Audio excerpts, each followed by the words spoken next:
So I don't know why that didn't show up. All right. I guess we're recording. It says talking is recording the call. That'd be you. Talking is recording. Okay. For some reason, it must have given you the control. I don't know. I'm a control freak. What can I say? All right. All right, lead heads, we are back with another episode of the Talking Lead podcast. As you are listening to this, this will be episode 393. So if you haven't had an opportunity, make sure you go back and check out our previous episode, which would have been the Talking Lead AK Corner, Season 3, Episode 4, where we talk Kalashna smithing. We talk about some of the finer points of gunsmithing with the AK-47, some customization tips and tricks with their friends over at M13 with John Holton, and of course my consummate co-host on the AK Corner for the past 2 years, Brian Keeney with Occam Defense Solutions. And then we also get into your questions there on social media. I make a post pretty much every episode so you guys can hit our guest with questions. And that's no different than this episode, where we're going to be talking about survival food, backpacking food, long-term storage food. I don't know the actual term, but we'll get our guest to do that. Joining us today, welcome in Eric Christensen with Nutrient Survival. I'll get it right. I've got cheat notes right here all over my head too. I could have just looked up there. Like that. That's a good looking background. Yeah, this is something I found new on Skype where you can change your background. So it's kind of cool that I can do this. And since I started doing videos again for our YouTube channel and our visually pleased listeners, it kind of comes in cool. So it is cool. Welcome in, Eric. I appreciate you joining us today. And I'm really excited about our topic today because we have been talking along the lines of being prepared and prepping and things like that. I know a lot of our listeners are, some people don't like the term preppers, but I don't think there's anything wrong with the term. I don't think it's a derogatory term at all. I think that TV show just kind of ruined it for the real preppers. It made them out to be cuckoo, loco people. Yeah. Doomsday Preppers. I love that show. I mean, it's a lot of fun. It's a great show, yeah. It's entertainment for sure, but you're right. A little bit of a stigma, I think, because of that show.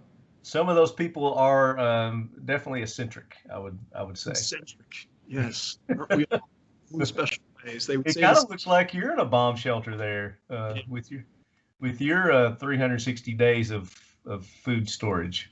You like my set? It's pretty nice, huh? I do. I like that. I know where I'm coming. I'll tell you that. I got a whole warehouse full of this stuff, so I'm You know where the good stuff's at, right? I do. Survive and thrive. Survive and thrive, man. I like that. Is that y'all's motto? It is not. Our motto is feed your freedom. Feed your freedom. Feed your freedom. Now you've got that art behind you. It says become exceptional, but we're doing some work right now around our brand, and we're really excited about this idea of feed your freedom because for a lot of reasons. Obviously, it speaks to some of the values that we hold dear, and freedom being central to that. And we're obviously a food, and what we believe with kind of our core idea here is that if you give your body what it needs, a nutrient-dense diet specifically, if you give your body what it needs, it can allow you to do many, many things that without that you wouldn't be able to do. It defend your body, keep your immune system strong. You can heal yourself a little bit more naturally and fully, and you can perform better. But stronger body is harder to kill. Yeah, it is. It is. So that's our little deal. And so much of the food that is out there, including a lot of other emergency foods, and I won't try to badmouth too much of them today. But it's just empty calories. And so that's the other thing that versus ultra processed food or processed food, you can break that addiction, that bondage that you have with some of those foods that we all love, just because food marketers and scientists have figured out what we love to eat.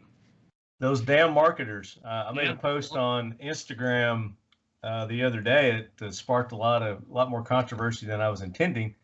But back in the day, for cigarettes and asbestos and some of these things that they found that really are harmful to us today, they were really pushing and promoting those things as being the great stuff of the day, and unfortunately they weren't, and they knew it. The science was there to prove different, but anyway, it's those damn marketers. I tell you, it's all about the almighty dollar there. I know them well, Marty. Come on. But we've got to thank the sponsors of our show, Eric, the people that make this possible each and every episode. Is one of our listeners. So thank our listeners for taking the time to tune in each and every week and check us out. But as you're doing that, please go and support those that make it possible, like Seal One, makers of a fine CLP product. It's bio-friendly, green engineered, made in the USA. Seal1.net. The great thing about their products is one product does it all. It cleans, protects, and lubricates, and just specifically firearms, but you can use this for pretty much anything that you want. You can use it on your automobile, you can use it on your marine items, your boats, your fishing gear, your archery gear. So it's very versatile. But what's great about it is there are several different delivery systems that they offer.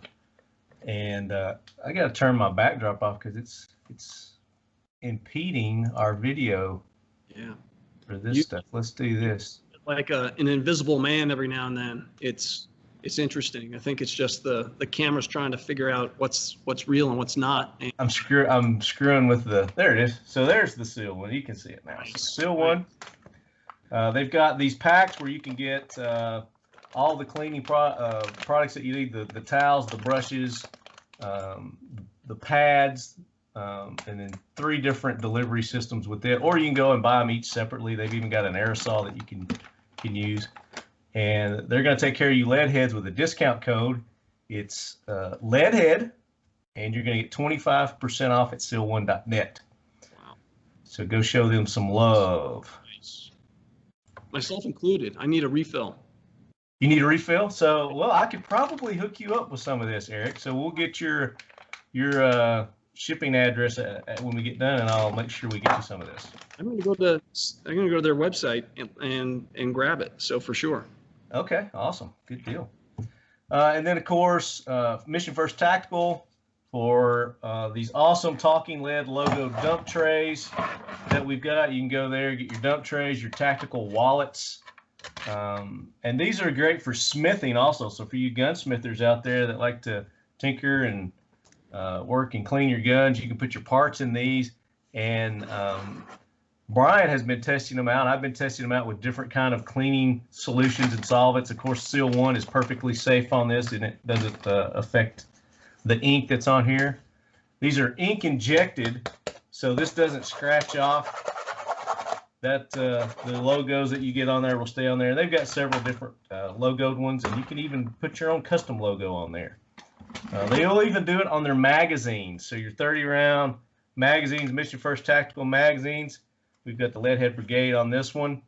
Nice. You can go and get those at Mission First Tactical, or you can get your own cool logo on there. You can get them without a logo, and they've even got windowed magazines as well. These are really good magazines. I've been using these for several years now. I like them a lot. And then, of course, I don't know if you can see my shirt, but this is the Talking Lead logo T-shirt. This is our classic logo. And you can get these at 1776 United. And James over there has set up a lead head discount code. And I set my phone in there. I have to go. Oh, here's my phone. He just got us a new discount code. So I've got to see what it is here. Stand by. I wasn't prepared for this one. He doesn't normally give discounts, so this is going to be awesome for you lead heads. You can get this. You can get our Leadhead Brigade logo T-shirts, patches, at 1776 United. And you guys got to go show him some support too, because Facebook shut him down not too long ago. They just because he's 1776 United, they were banning all hashtag 1776 United or anything that had 1776 in it, because apparently Facebook and Instagram don't like freedom. Oh my God. That's right? Insane.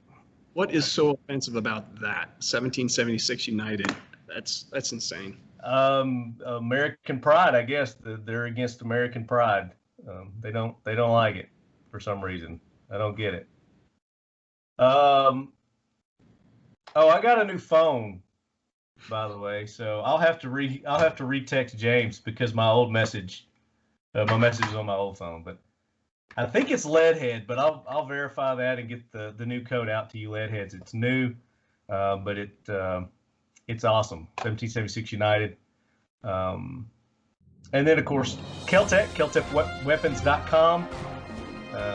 Big news from Keltec. We are going to be at their booth for NRA coming up in September. We just made that official. They're going to be hosting the lead quarters in Dallas at the NRA. So the official lead quarters is going to be Keltec this year. That's awesome. Yeah. So are you going to be at SHOT Show? Or not SHOT Show, but NRA? NRA in September. It is on the agenda. I tell you that the first one we're going to go to is the outdoor retail show up in Colorado. I think it's in August. Now that everything's opening back up, which is great. But yeah, I'm looking forward to the NRA show down in Dallas, right? Yeah, it's going to be in Dallas this year. I mean, they're swearing up and down they're going to have it. Shouldn't be canceled. The COVID shouldn't be affecting. It was supposed to have been here last year in Nashville. Yeah, and then of course COVID shut everything down and we couldn't have it. So yep. Glad things are opening and people are starting to have their events again. So talk about the one that you're going to. Where's it at? It's in Colorado, up in Denver. It's called the Outdoor Retail Show, and it's a big show. I've been there a couple times back in my other days, but it's a selling show more than a consumer show, right? Mm-hmm. More of a buyers kind of thing. Yeah, exactly. So that's kind of what our deal is right now, trying to get our product in more doors so people can buy it wherever they are. But of course, we like it when it's on the website too. Well, you know, that e-commerce, it's kind of the wave of the future. I hear it's going to really take off one day. I think you're on something there. We should probably look into that. You guys are ahead of the curve, you know. Yeah. And trendsetters. Very good.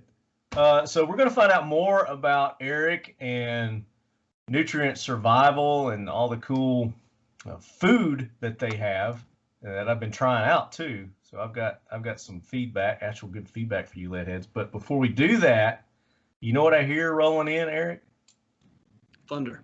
What do you hear? That's a train. You'd think it's thunder, but that's the Talking Lead jackwagon train rolling in. Shoot. Engineered by none other than Gunny himself. So cool. Gunny, bring that train in. Hoorah, Semper Fi, do or die, hold 'em high at 8th and I. It is time for the Talking Lead jackwagon of the week, so brace yourself, baby.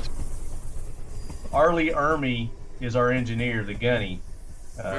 We met him at NRA in Dallas back in, I think it was 2013. And we did an interview with him, and we were telling him about the segment that we do. It's called the Talking Lead. We call it Talking Lead Jackwagon Train. And he goes, "Oh, that's really cool." And we were telling him about it. He goes, "Do you have an intro for that?" We're like, "No." He goes, "Would you like one?" We're like, "Yeah, we'd love to work with you and do one." And he got silent. We're looking at each other. He goes, "You ready to record?" Just like that. And he did it right there on the spot. Yeah. So it's a cool story. We've been using it ever since. So the train has stationed, and we're not going to spend a lot of time on jackwagons, but we've got a couple that we want to talk about. And then, of course, we've got some heroes that we want to honor for the Talking Lead Leadhead Brigade heroes. They get a ride on Lead Force One, Eric. Nice. So we really take care of our heroes here, and it's piloted by the ghost of Charlton Heston. Oh, One of my favorites. I just watched 10 Commandments literally this past weekend with my family. So I Did love. you really? Yeah, he's one of my favorites. Planet of the Apes and Planet of the Apes. Are you kidding me? He is absolutely one of my all-time favorites. So. Very good, very good. So we're in good company here. You're going to take care of us. So I like to defer to my guest first on our trains and planes segment here. So who is your jackwagon this week, Eric? I have completely let you down because I have been in meetings all morning. I did not know I needed to be part of this jackwagon segment. So you may need to. So there you go. There's your jackwagon right there, the meetings. Yeah, damn meetings. You know, someone's got to work for a living still, Marty. Come on. I understand, man. I understand. But you're doing what you love for a living, and that's what matters, right? Yeah, you bet. You bet. Absolutely. So I'll kick us off here. I'll start us off. I was perusing through this, and it would have been appropriate for the AK corner, but I don't do the planes and trains on the AK corner. So I saved this for this show. And I've got to find it again. I've got like 19,000 windows open. But it has to do with an AK-47. I found it just like that when you and I were talking earlier. I probably closed it out. Oh, here it is.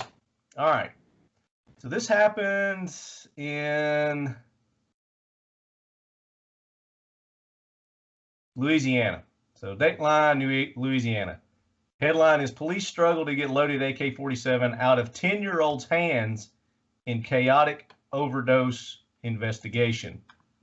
And this is, I'm reading this from the New York Daily News. I'm sure if you just Google this, it'll come up probably 1,000 different places. So an overdose call turned in a frightening situation for police in Louisiana after cops found a 10-year-old boy holding a loaded AK-47 rifle Saturday night. I'm surprised that they're not calling it a deadly assault. Deadly assault by a 10-year-old, right? An AK-47 deadly assault rifle. Uh-huh. The incident happened after police were called to a Dairy Queen parking lot in the city of Crowley to investigate a suspected drug overdose inside a car.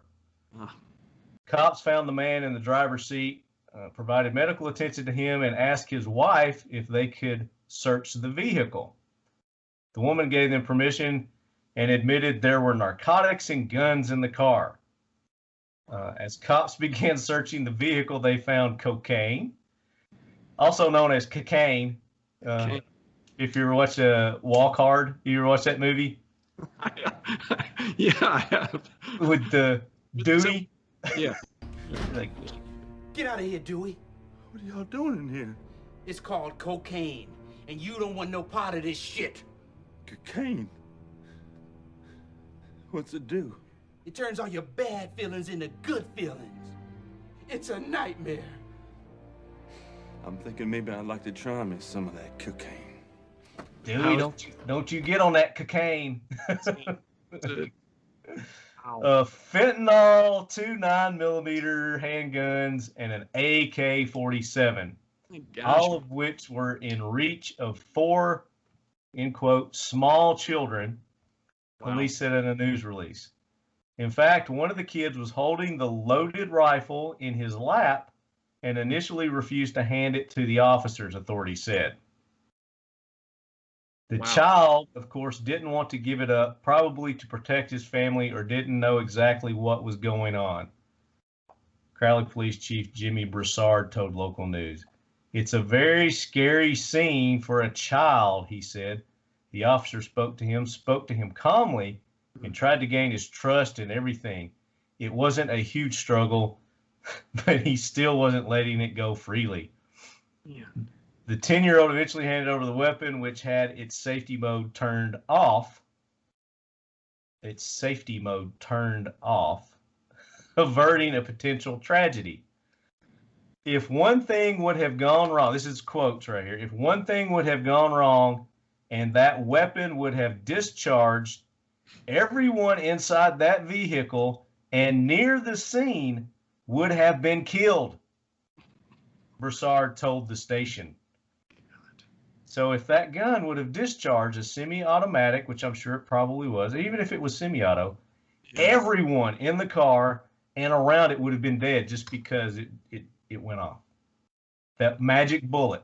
It is, I mean, no laughing matter for sure. It's just a tragedy that is a real situation. You know, it's just sad. Obviously, I'm very thankful that, you know, they had great parents, and that's probably more of a anomaly versus the norm. I don't know down in Luzon, but I tell you, it's just a sad state of affairs, right? I think probably more gun laws would have helped that situation, don't you think?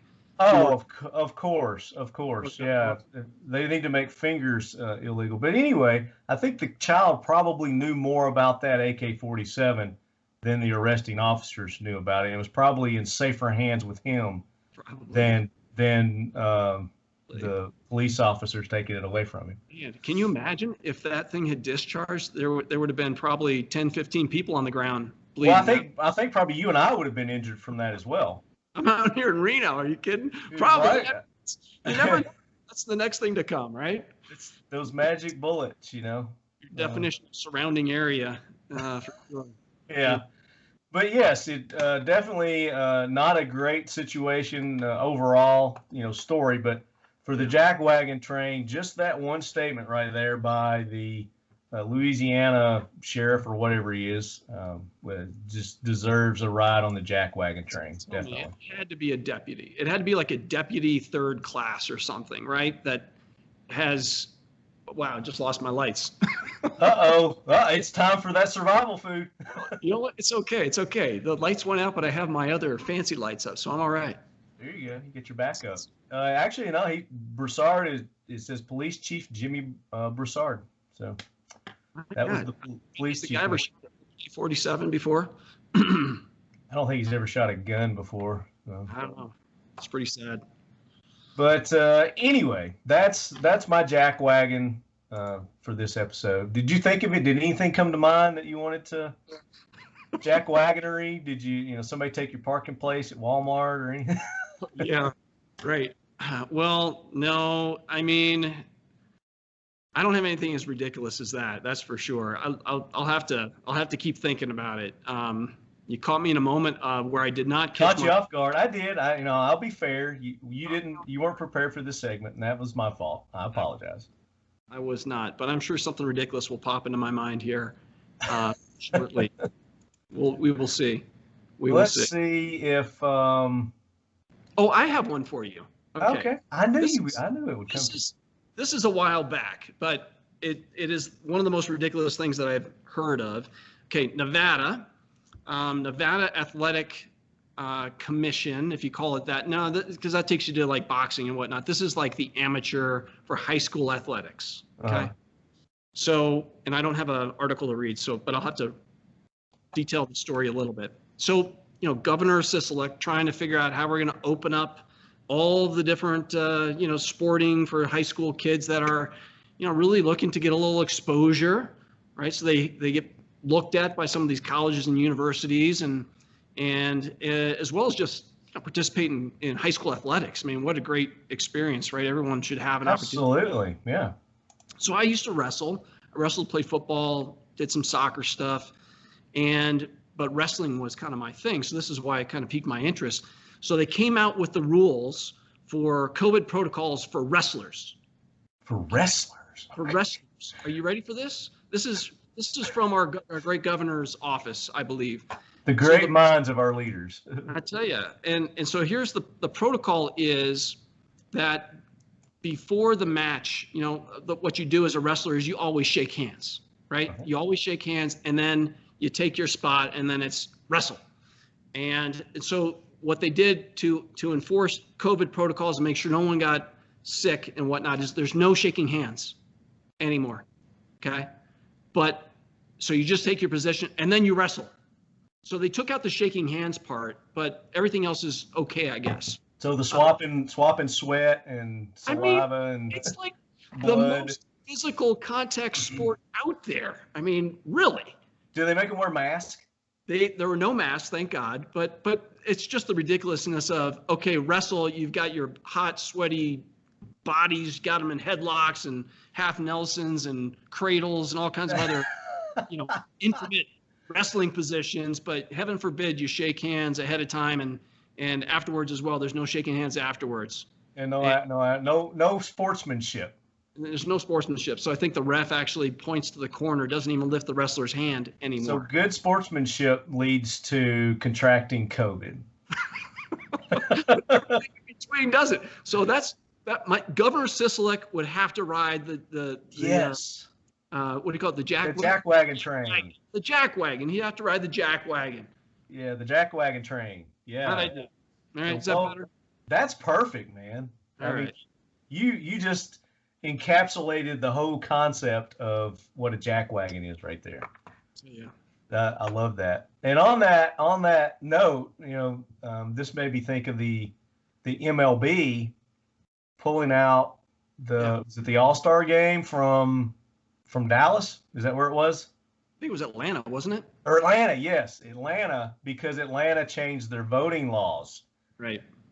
Because Atlanta improved their voting laws, which their voting laws are still nothing compared to what California's are. MLB decides that they're going to pull out. They're caving to their sponsors, basically. I think some of their sponsors were behind it. But the fact that they caved and pulled up, and I think they were moving it to maybe to Texas or something. I don't know. But Probably. They are jackwagons for that. So yeah, and what that whole thing though, and I read it, and I think it's to your point, a little politically charged, but it is. My understanding was it was just about making sure that folks were who they were or proclaimed to be. Right. It was about evidence of your registration belonging to you. And my interpretation wasn't anything more than that. It was just show us some ID, basically. Right. Which is, it's supposed to be that way anyway. You have to prove you are who you are.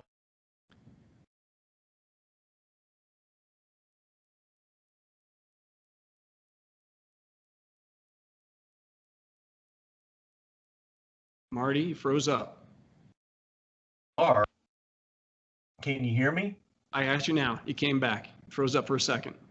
Okay. We may get little glitches. If I completely cut out and you can't hear me, then let me know. And I gave you my phone number too, so if you need to text me or something like that, we can do that too. But that's part of surviving. We gotta have backups. We got backups for our backups, and we've got that here. So we will survive.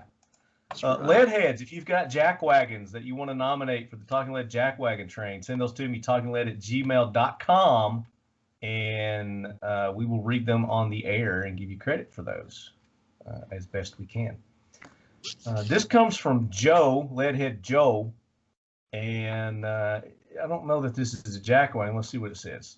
It says, "Dear Talking Lead, I just found your podcast and tried to write you from your site, but I don't know if you got it. Yeah, don't send me messages through the website because I don't usually see those. If you want to get in touch with me, talkingled@gmail.com. Some people reach out through the messages on social media, which I check those periodically. But the best way is to shoot me an email, talkingled@gmail.com. It says, anyway, I enjoyed your show, TLP 338, and I'll be listening to more of them. 338 was... That's a while ago.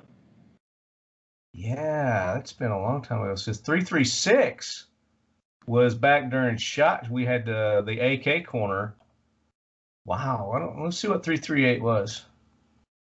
That's reaching back. Let's type that in. I have to type it in, do a search on it. 338. Let's see if that comes up. And that's a thing you can do too on the website. So if you're looking for a topic or a guest, you can go to our website under Leadcast, do a search, and type in a name or a company or something like that, and it'll come up. There it is, TLP 338. We talked about the sub 6-pound 308 rifles, electronic triggers, and the Spectrum DF. So that was during SHOT Show. Nice. let's see what he says. He goes on to say, you ask people to let you know where to go for our news. We go to Gateway Pundit. Oh, okay. I read this one a couple episodes back. Big League Politics, Town Hall, and citizenfreepress.com for politics. So, Eric, what I started doing this year is going through and just kind of perusing the headlines just to see what the headlines are. You know, what the media is trying to push out there, you know, down our throats. Because last year it was nothing but COVID.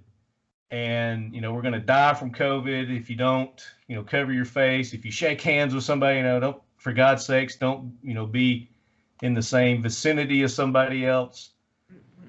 Just fear and, you know, all that. And then Trump, all the bad stuff Trump's doing. Yeah. So how bad Trump is in COVID, and we're going to die. This year, yeah, I've been reading some headlines. So what I do is I just kind of go, and I use DuckDuckGo instead of Google for my search engine, and I just type in news, and I hit search, and it just goes through and it brings up Fox, CNN, NBC, you know, all the big ones there, and then they've got some of their stuff. So, shooting occurs near Maryland police barracks. This was ABC News 4 minutes ago. Really? Wow. Yeah, 4 minutes ago. Shooting occurs near Maryland State Police barracks.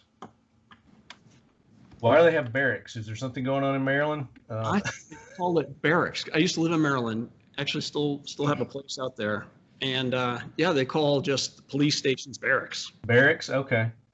A trooper was involved in a shooting near Maryland State Police Barracks, Tuesday, authorities said. Maryland State Police Sergeant Casey Rue said investigators are responding to a trooper-involved shooting, and that's all they've got right now because this just broke apparently. Where was it in Maryland? Do you know?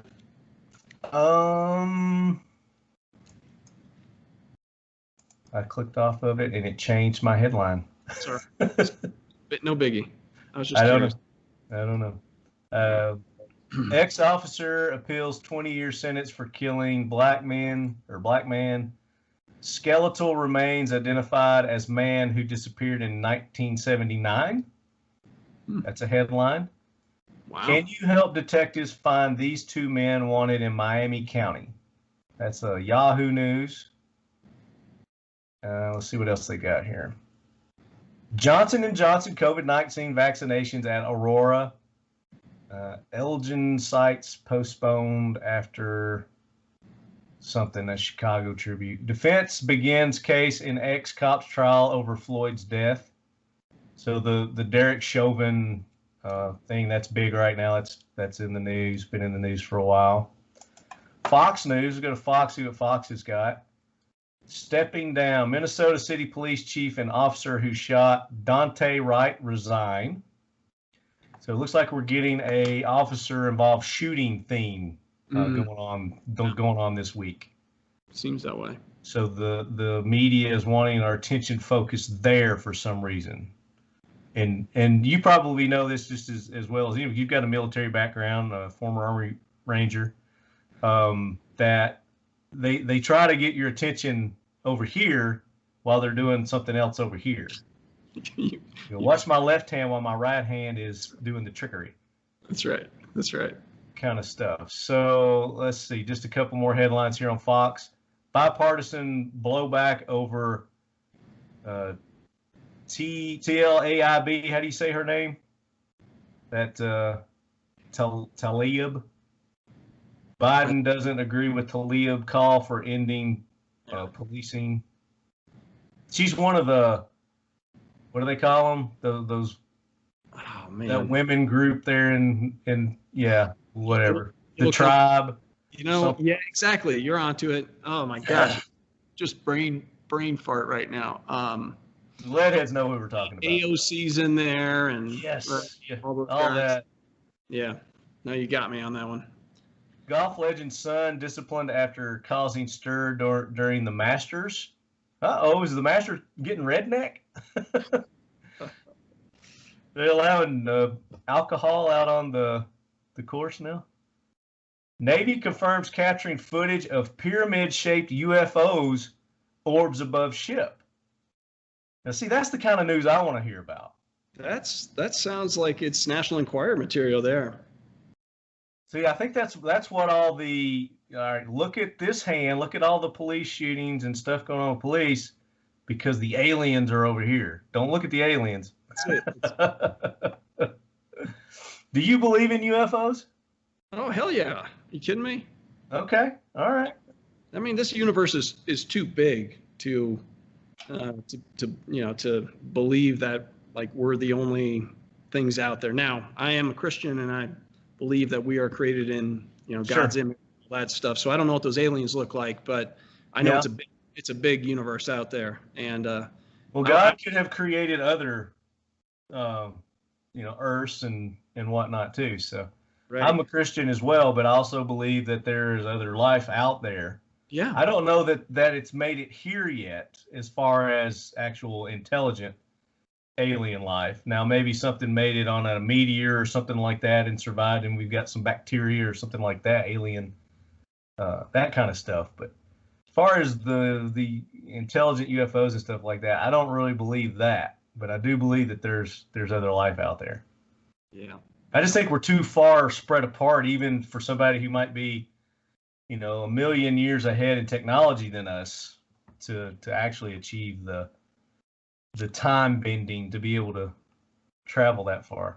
It's amazing. I think it's a really interesting subject, and I think a little bit of what's your definition of an alien too? Is it a non-human form?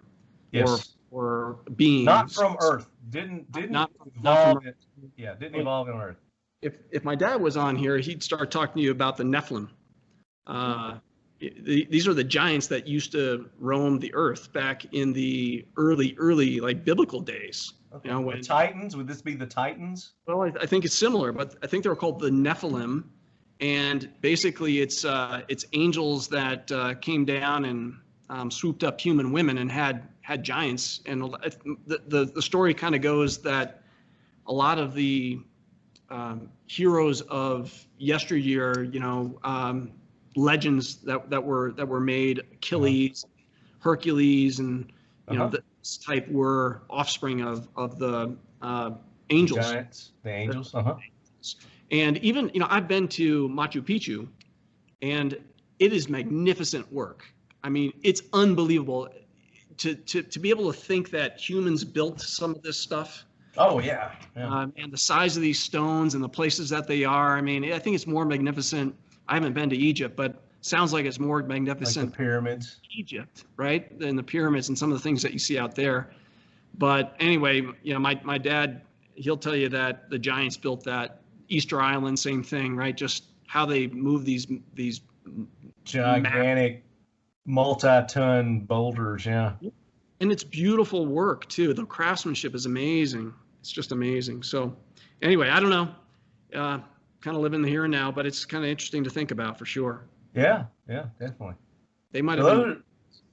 Yeah, so those are some Fox News headlines. Let's go to CNN real quick and just kind of get a counter, because they're supposed to be bipolar opposites, right? It's Fox and CNN, which I think they're really owned by the same person or a group of people.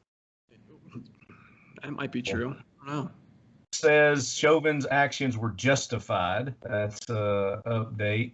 Mayor says Officer Kim Porter has submitted her resignation from the Brooklyn Center Police Department along with Chief Tim Gannon. Don't really know what's going on there. Must have been another shooting, officer involved shooting. But again, we're getting police, bad police press here, showing our blue in bad light. The fatal obstacles for Chauvin's defense. 2 suspects arrested in the disappearance of Kristen Smart, family and sources say.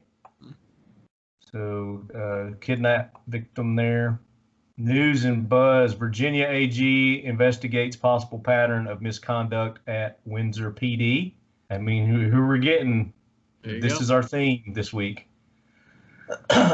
States scramble to halt Johnson & Johnson vaccinations after CDC and FDA recommend pause. I want to ask you this. Mm-hmm. So, the getting the vaccination kind of thing, they've been pushing that, from day one, and basically forcing people, because there are companies and events that are, hey, if you haven't had this vaccination, then you can't come to this ball game, or you can't watch this this concert, or you can't work here. In order to work here, you have to take this vaccination. Right. I don't think they should be able to do that, to force people to put something in their bodies that they have no idea what it is, for one, but just the fact that putting something in my body that I don't want in my body, and you're going to punish me for that. Yeah. Well, another really crazy, time. I don't know what it was like back in the days of polio, but I assume there was a massive undertaking to get everybody vaccinated so that, the population would reach herd immunity. I personally, I don't have the vaccine, and, for a number of reasons. A lot of folks here at the plant have gone and gotten it, because as a food manufacturer, we have preference for our employees to be able to get the vaccine. So that's good to keep, it's contagious, it's real, right? So it's all that. But I think you're absolutely right to force somebody to put something in their body that they may not want in their body, and then to ask them to walk around with a piece of paper declaring such. I mean, I can't. Even airlines. I can't bigger definition of tyranny than that. I mean, really. Southwest, for people flying into Chicago from certain areas, they require proof, one, either of a test or that you've had the vaccination. Yeah. A test showing that you're clear and don't have it, or a vaccination. And it's just for people flying into Chicago from certain areas, from certain states, not every state. Really? Wow. Yeah. What's the reasoning behind that? It makes no sense. No, it makes no sense at all. And here's the ridiculous thing. I've traveled a lot during the COVID year, the year of COVID, and I've, I don't know, I probably put on 10,000, 15,000 miles flying back and forth and staying in hotels and moving across the country and that sort of thing. And you know what? Now it used to be 6 feet apart, right? Everybody's 6 feet apart. And when I was one of the first guys probably to jump on an airplane back when this whole thing broke, and I was the only guy, literally the only guy on the plane, and everyone was freaking out and very concerned about it.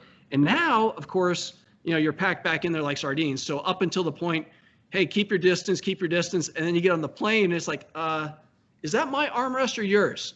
Right. Right. And this mask isn't going to help anything except suffocate me.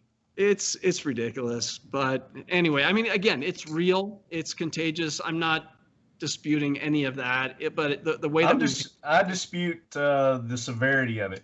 I definitely dispute the severity of it, and the fact that what happened to the flu. Where's the flu? It's more, as I like to say, it's more contagious than the flu, but the severity, to your point, is no worse than the flu. Yeah, if any. But anyway, I wanted to bring that up. So there's some more jackwagons right there. Companies or people that are requiring you to show proof of a test or vaccination. They can ride under the train, as far as I'm concerned. That's a good one. Yeah. So that's it for the jackwagons. There's your headlines. We kind of got a theme of the headlines for this week right off the bat. So sometimes it takes us a little longer to read between the lines, but I think we nailed it this time. I think you did. Yeah. All right, let's counter this. Let's get some good news in. Let's talk about some heroes. Let's talk about some people, organizations that we want to recognize as doing some good in our world, in our universe. Maybe there's some aliens out there or something. Yeah. That are doing some good. Right. What about you? You got some heroes? You got a hero? I think one of the heroes that has just announced his retirement for me is Drew Brees. Oh, right? Okay. Again, he's a guy that just stood up for his beliefs and, had the potential to be villainized and victimized because of him holding his ground. And so it's going to be tough seeing him leave the scenes. You talked about New Orleans earlier. Nolans, yeah. He's just been such an icon down there, and just a ton of respect for that guy. So I guess he's kind of one of my heroes that comes to mind for me off the bat. How about you? What are you thinking? So, and that's a good one. I like yours. Drew Brees, definitely. Mine is going to Glenn Fleming. And for you, I guess, older generation like myself, if you ever watched the show Sons of Guns, I think it was on Discovery Channel or History Channel or something like that. It was the Red Jacket Firearms crew. You had, Vince, and you had Joe. Joe Moe's been on the show a lot, him and Charlie. We have them on there now, Ackless Defense. But some of the guys that were on it, Glenn Fleming and, Vince have gone on to do their own things as well. And Glenn Fleming, he's Flem Gunner on Instagram. He made a post, and it says, I'll read it. It says, working on machine guns and hanging out with hot chicks is cool and all, but it does kind of get mundane after a while. And it says, this, however, I would gladly do every day. And he's got a video there of what we're talking about. And again, it's at Flem Gunner on Instagram. You can go look at this video. It says, this is Marky. He was dealt an extremely shitty hand, but he is taking it in stride, and I salute him for it. He wanted to shoot a gun, as he never has, and I was able to make it happen, and in full auto to boot.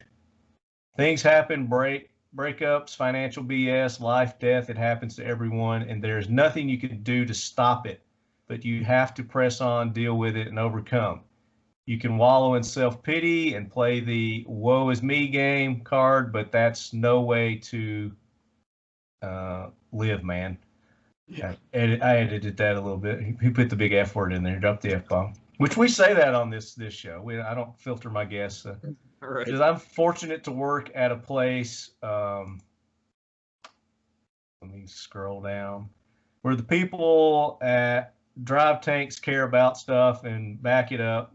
What they say, it makes a job have heart. Y'all have a fantastic day. So it's this kid who looks like he's confined to a wheelchair. Looks like he's been in a wheelchair all his life, surgeries and stuff like that. But he's giving him an opportunity to do something that he's wanted to do, and he's doing a full auto, and he's doing a bang up job of shooting it better than I could. That's for sure. So Glenn Fleming, you have made the Talking Lead Leadhead Brigade Heroes. So you get a ride on Lead Force One. Right. So that's all I've got as far as the heroes go. I don't think there's like any big political heroes that I have heard about lately. I'm probably forgetting about them. But you leadheads, if you've got some, you're like, oh, why don't you put such and such on? Shoot me an email, talkinglead@gmail.com. Nominate your Leadhead Brigade heroes. And it doesn't have to be something current. It could be something in the past, somebody who, we need to revive their hero-ness, if you will, their heroic acts. Right. And same thing with jack wagons. It's never too late to put a jack wagon on the train. We put Hitler on not too long ago. One of you led his like, hey, definitely. He definitely deserves that. Yeah. I think he's tied to the back of the jack wagon train back there. Should be under the jack wagon train. Yeah, well, Hillary's under it. Yeah, she takes up the whole underneath with her jack wagoneriness. Yeah, I won't say anything there. Yeah. Oh, look, somebody's calling me with a jack wagon right now from California. We'll shut them down. But that's it, unless you got anybody else that you want to throw in there. No, nobody's coming to mind right now for me. I apologize. I should have done some homework for you. No, that's fine. That's perfect. So we'll get the planes and trains out of here, and we want to talk nutrient survival with Eric now. So Eric, tell us a little bit about your company, Nutrient Survival, and this is a subsidiary company of a larger company, correct? Well, we are a startup company that is owned by an investor, and it is part of a holding company. So to that point, yes, we are a company within a company, so to speak. Gotcha. We're here to be leducated, so leducate us. Educate you. Leducate us. Yeah. It's kind of interesting. I mean, it's a cool little story. The idea of nutrient dense food, which is kind of at the heart of what we do, has been around for a little while. And in fact, if you look at the dietary guidelines, there's a lot of talk about eating more nutrient dense foods because it's about how many nutrients per calorie you get in your food, not empty calories, but ones that are doing good stuff for you. Mm-hmm. But we sort of came up with this idea coming out of the first massive hit of COVID, to tell you the truth. This company didn't exist a year ago in terms of nutrient survival. And at that point where people were just scrambling, looking for something, anything, food-wise, that would get them through all the closures and the shutdowns and the food chain disruptions. Nobody knew how long that stuff was going to last. And we had a pretty cool thing here at the company where we could take food and use real ingredients and mix the stuff together, add our nutrients, and freeze dry it and make it available via mail order, right? E-commerce. And so this company sort of came out of COVID and birthed really what we are today. And we've got food, we've got beverages, drinks. I think the food is probably the most popular part of the lineup right now, but we have some pretty cool drinks like vitamin coffee and liquid nutrient. And we just launched a new thing called Immune Boost. It's all vitamin coffee. Wait a minute. Yeah, vitamin coffee. Yeah, I've got a lot of shameless plugs for you, but it comes. Oh, let's hear them. I mean, that's what we're here. We want to learn more about this. So yeah. No, it was just named by Backpacker Magazine as the best camping coffee of 2021. So okay, we're pretty happy with that. They come in these little individual packets here, and it's instant, but it's loaded with 13 vitamins. And so for you listeners that aren't watching this on the YouTube, he's holding up a packet. It looks like one of those like powdered flavored energy drinks that you put in your water kind of packet kind of thing. So it's real compact, real easy to put in a backpack and store, and for a week, 2 weeks, you can get a lot of those in there. That's it. Yeah. Drink a lot of coffee. So I don't drink coffee, but really, no, never have. I've tried it a couple of times, but just I don't like. I like the smell of it, like when it's brewing, right before it starts to brew. Like when you put it in there, it's got that. I don't know. It's got a nice odor to it, but I just can't drink it. Yeah, no, it's good. It's good stuff. It's good stuff. But I mean, the heart of our lineup is food, and we have trays. We have some breakfast things like cereals and oatmeal, and a couple of bars and cookies and things of that nature. And we sell them in the number 10 cans, which you see behind me. All these big number 10 cans, very popular for stocking up and having stuff on hand. And then we just came out with what we call singles, and we sent you some of this stuff, and you got to show it in the segment. But just these individual guys that you can throw in your rucksack or your bug out bag, and they're great. Single serves and everything you need. Yeah, and I like that, the fact that you don't have to buy one of those big, those big cans, because this works perfect for. Now the cans are great for long-term storage, and we're going to talk about that. We're going to get into that. So, you want to stock your shelves for, a year to 5 years or 25 years. We'll talk about that too of good food storage. Those cans are the way to go. Nothing that you want to tap into immediately.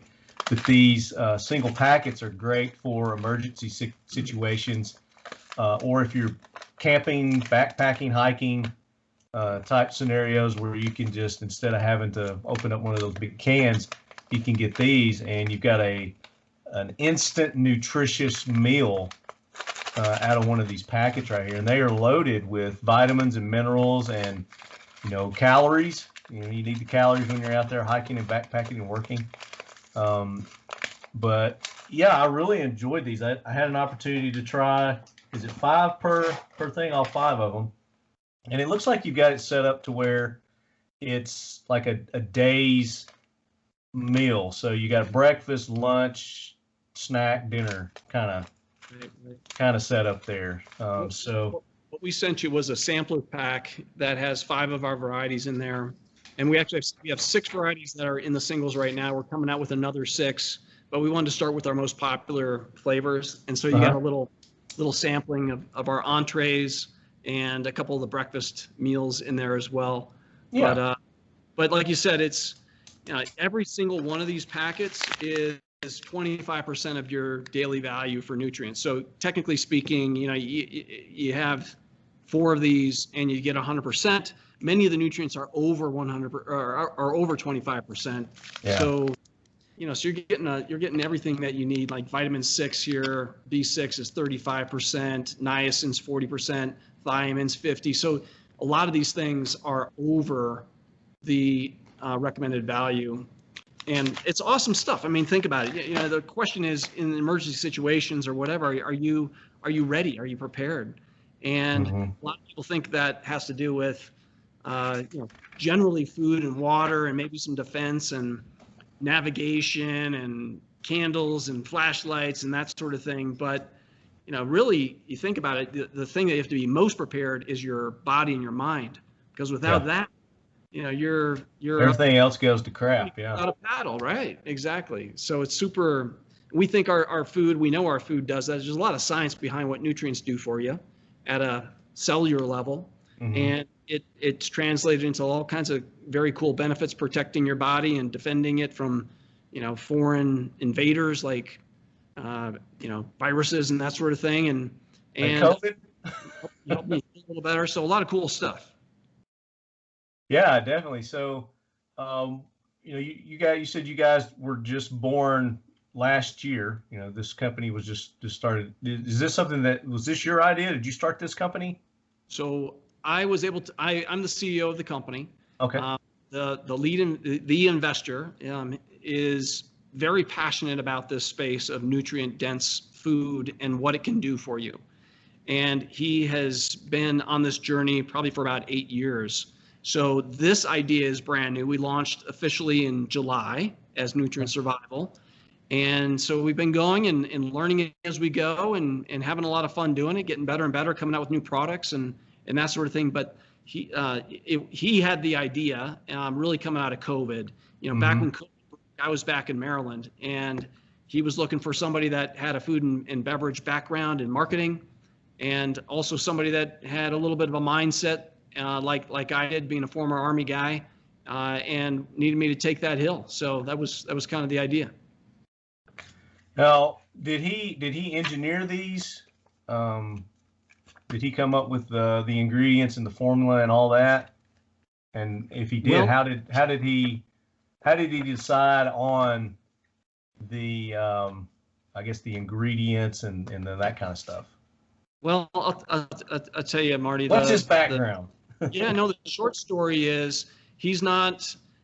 He's a big idea guy, a strategy guy, and just the power of nutrients and that people need nutrients in their diet to let us do naturally what our bodies and our minds should be able to do. Because a lot of these type emergency foods or long time storage, they don't really have they've got calories in them. They don't really have like you say, the vitamins and the minerals and things that your body needs and has to have to survive.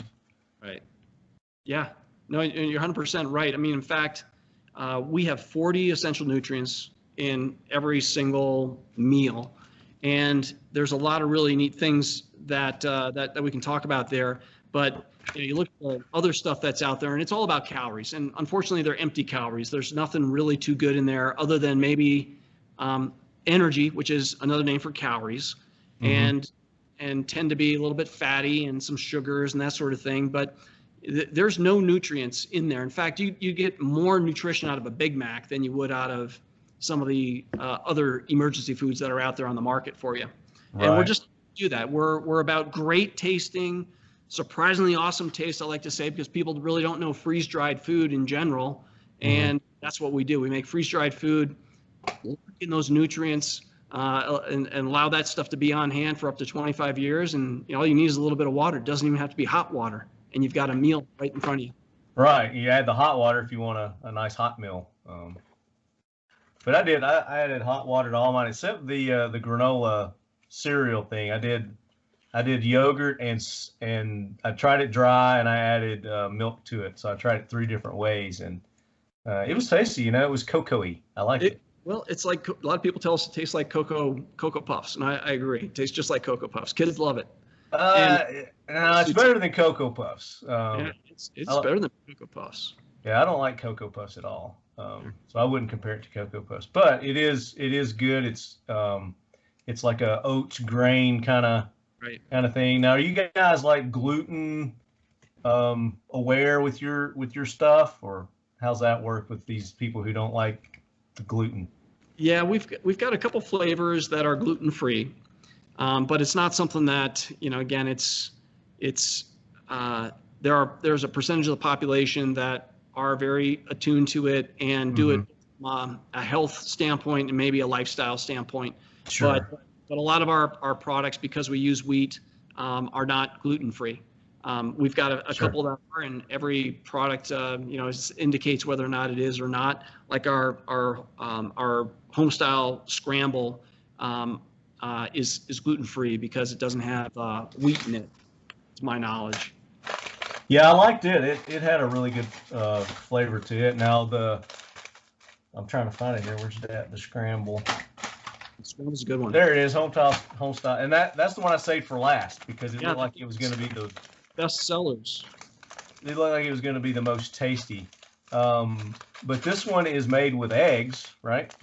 Yeah, no, it is. So it's got some allergens. This is our big number 10 can, and gluten-free, soy-free, no artificial colors, flavors, preservatives, 40 essentials, all that good stuff. 25-year shelf life, and all kinds of awesome things that it can do for you. So, but that's our best seller right there, the homestyle scramble. Great way to start your morning. So we were talking about the shutdown and food getting it was hard to get during the COVID. There's a lot of things. There's still a lot of things that are still hard to get. A lot of our manufacturers out there, not just in the firearms industry but everywhere, are having trouble getting the components that they need to make the products that they sell. And it's kind of that thing where it's really hitting hard now because of the other countries, and our supply that we had has gone down and we can't get the supply that we need. But I've been getting plenty of supply apparently, and I put on some weight. So where I'm going with this is, if somebody were wanting to go on a diet maybe and cut down some pounds, would this be a good way to go with that as well? Well, it's an interesting question. We don't market it as a diet food. However, there are a lot of people that use it as such because it's a complete meal. It has everything that you need, and the calories are nutrient-dense calories, and you do feel satiated. I got to say, you feel satiated after you eat this food. I have it for breakfast and lunch and dinner. I usually go home. My wife spoils me with something very indulgent and delicious. So I kind of give it up at dinner, but I have that cereal every morning for breakfast. I have that homestyle scramble pretty much every day for lunch. I love this stuff. And then if I don't have that, I'll try one of my other varieties. The chef downstairs is always cooking up something new. And so that's one of the benefits of my job. I get to try a lot of this food out and figure out what's next, Well, for those road warriors, like you're talking about as much travel that you do, these would be great things to throw in your suitcase, your backpack, and you could just, you have a good nutritious meal just from one of these single packs here. And I would assume that you could probably just, and I didn't try this, but I'm going to, I could just cut the top off and put the water directly inside the packet here and eat it directly from the packet. Right. You absolutely could. And the pack is good enough that you could do that. You could also, some people, believe it or not, they eat this stuff dry. Now, I'm not recommending that, but they eat it dry And I can see doing the granola that way, but yeah. But none of this other stuff. I wouldn't do the other stuff that way. You got to be a little crazy to do that, but You got to be a little desperate, maybe. I don't know. still, the other thing though that's kind of cool that we make are some ready-to-eat products, like the granola is ready to eat, or the crunch as we call it. But we have cookies, and we also have bars. And there you go, you got it. You got the cookie bar. Or I'm sorry, I got the. These are the cookies, and I got that the big container. I went ahead and opened it, but they're in individually packed, so they're still fine. Right, all individually packed. Yeah. I may have nullified my 25-year shelf life by doing that, but these are the Nutrient Survival chocolate chip cookie meals. Cookie meals. And these cookies are, I mean, they're kind of small. It's like if I eat that, I'm going to get mad because I'm going to want, to eat 5 or 6. But you're getting inside one of these cookies. How many ounces is one cookie? Oh man, you got me on that one. That's a good question. Well, it's probably about 30 grams, probably about an ounce and a half or so. I'd have to look on the actual label. But it's 2 cookies is what they base the serving size on. So 2 cookies, you get 220 calories. And I was looking at the size of these things and looking at everything that's packed in there. I'm like, there's no way that these things have this much vitamins and minerals and all that in them. But they, and they don't taste bad either. I like them. They're a little chewy, which I like chewy. Chewy's fine. I got no problem with that. But they do have a good flavor to them. So good. And all these packages. I mean, that's the thing. You're talking about flavor, and that's the thing that I've gotten from things before, like MREs and those type things. These definitely blow them out of the water as far as the flavor goes. The very first one I tried was the triple cheese mac, which I'm not a macaroni and cheese kind of guy. I really detest macaroni and cheese.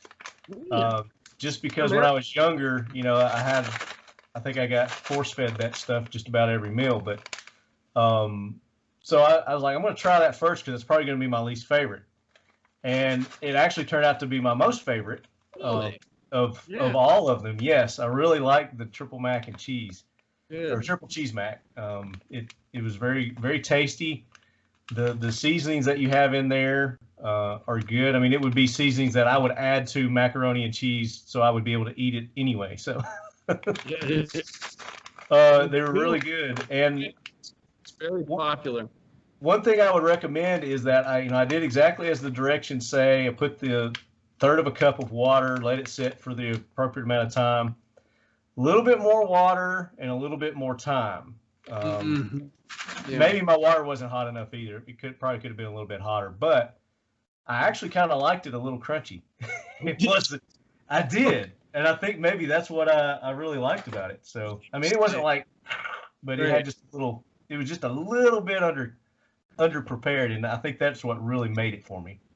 That's a good tip. Yeah, because we say let it stand for 8 to 10 minutes on that package, and the noodles are a special noodle that is a little bit thinner, and what that allows it to rehydrate quicker, right? And and get a serving for you sooner versus some of the other more traditional elbow macaronis and macaroni that Kraft sells in those boxes that you're talking about. But yeah, I love mac and cheese. That was probably one of my go-tos as a kid, and I love this one just as well. Yeah, well, like I said, I think I probably got burnt out on it when I was a kid, but I definitely like this. This is something that you could like mass, put it in like a Betty Crocker box and sell it on the Kroger shelf or Walmart shelf. I think kids would love that too. But that was my favorite, and then the 3-bean, the Southwestern medley was a really good one too. Now, the thing about this is you can mix these with other things too, but like I said earlier, they could stand on their own. So you could mix tuna, you could mix chicken, you could have these as a complement to other things that you're going to have with your meal. Right. But they could stand, like you said, they could just stand alone on their own and sustain you in times of emergency or those backpacking trips, hiking, camping trips kind of thing. Got it. And I guess the military, you guys are looking at maybe, is the military interested in this and maybe switching out some of those MREs for their troops? I think that would be the soldiers would be pretty excited. I think if they swapped out their MREs for this stuff, because You've got personal experience with that, you know. I've had plenty of MREs for sure, and the thing about MREs, they weren't designed to make your tummy happy per se. You know, it was designed so that you could be ready to go complete the mission. And it's really interesting, Marty and Lefty, that the military studied this stuff for years, and they've actually written regulations and guidance documents about what a warrior athlete should be eating. And guess what they said? Nutrient density. So all of those MREs are packed with nutrients so that you're getting everything that you need and you can sustain yourself, perform the military operation. And then, so there's actually two types of MREs. There's what they call operational MREs, and then there's also called restricted MREs. And restricted is even more nutrient packed and more nutrient dense than the regular MREs that Bailey's walking around eating. The restricted rations are for special operations forces, guys that are on, deep behind enemy lines, and they're carrying everything on their back for 10 days, and every ounce matters. And these are even more nutrient dense. And our food, when you marry up the standards that are established for those special ops rations versus our food, we exceed it by 2.5 times. Oh, wow. On a calorie for calorie basis, 2.5 times. So nice. We consider ourselves special ops grade with those nutrients in there loaded up. I like that, special ops grade. Yeah, man. So I don't know, the military, it's a long process. We're brand new. It's not the first place that we're hunting. Sure. We've got some guys that are former SF, former SEAL, former Ranger, Ranger Regiment kind of guys that are trying our stuff, and they really like it, and they see it working with what they do today. They're former, so they're not active, obviously. Yeah. Get a guy like I don't know if. But I mean, that's really the person you want testing your stuff. Somebody who's had the old, is like, wow, if I really had this during my time, then it would have made this difference. That's it. I mean, they know, they've been there. They've been through the most stressful situations you can possibly imagine, taking fire. It's one thing to shoot a target downrange. It's another thing for that target to be you. And these guys have seen all that, right? And the military knows that you got to have a sharp mind and body to get through those situations. And there's a reason they require the composition of the MREs and these restricted rations to be the way they are. There's a so anyway, we're pretty proud of that fact. Very good. And another reason that I was talking about the the diet aspect of it is, and you said athletes as well, is like the gym rats, and I've taken a few months off and it's shown, but I got to get back in the gym, and then once I start that, then I'll start with the getting my diet back, and the supplements, with the powder drinks and the creatine and all that stuff. Instead of like that with these, is that something that could be beneficial? I mean, I could see that it would be eating one of these versus going and eating some of those powdered shakes and things like that they have. Our shake is loaded. It's probably our most complete. You have a shake also? We have a shake, and we have a shake in a single, and that's something that you didn't get because it wasn't part of that variety pack. Oh, okay. We sell that in a big can and in singles as well. But we have, there's 20 amino acids in total, and 9 of those are what they call essential aminos that you have to take through food because you're not getting it any other way. And so all of our stuff, again, has 9 amino acids, 25% of your DV there. Creatine, I'm looking. Creatine is not one of those. It's anyway, creatine's it's not. It's sold as like a performance enhancer, kind of deal. But basically, I take it because it's as far as the muscle goes and whatnot, it gets more less fatigued. So it increases your kind of thing. Right. You get it. It's about what your body needs, and you got to start again at that cellular level and provide all those nutrients. Otherwise, you're going to be stuck. I went Now to the non-essential amino acids. Let's read those. It's histidine, valine, isoleucine, leucine, phenylalanine, not phenylphthalein, phenylalanine, threonine, tryptophan, which tryptophan you get out of turkey. That's the one that makes you sleepy. Is that it? Okay. More than it. The tryptophan, the methionine. I haven't heard of that one before. And the lysine. I've heard of all those, but number 8. There you go. Yeah. So you have that in yours. Those are packed in there. Packed in. Every single serving has 25% of your daily value in that. And then we've got a bunch of other good stuff that is hard to get in your diet, like omega-3. Mm-hmm. That's a hard one to get. So we've got that, and it's usually get it from fish and flax. Those are 2 popular sources of it. But our food doesn't use the fishy type, and it tastes great. That's one of the keys. And omega-6 as well. Those both in there, and then fiber. So 40 essential nutrients, 25% of your DV, and the food tastes amazing, as you attested to. Yeah. You don't taste any minerals? Did you taste any vitamins? No, I didn't. So again, I was comparing it to, like when I get on my workout diet and the stuff that I'm eating and that, a lot of that stuff's got a taste to it. It's like, this is part of it. I gotta, take this to get the stuff I need. But, right. As I'm reading the ingredients to this, I'm like, this has got all the stuff that my supplements have in them, but they taste good. So, it's the difference. And that's the thing too, is I can't, like, if I know I'm going on like a big hike or I'm gonna work out, I can't eat beforehand because I don't want to be full while I'm doing that, but I want energy, so that's why I do like the powdered drinks and stuff like that. These when I ate them, I didn't feel full, but I didn't feel hungry either. Right. If that makes sense. I ate them and it's like I could go work out or I could go and, bike 25 miles or whatever.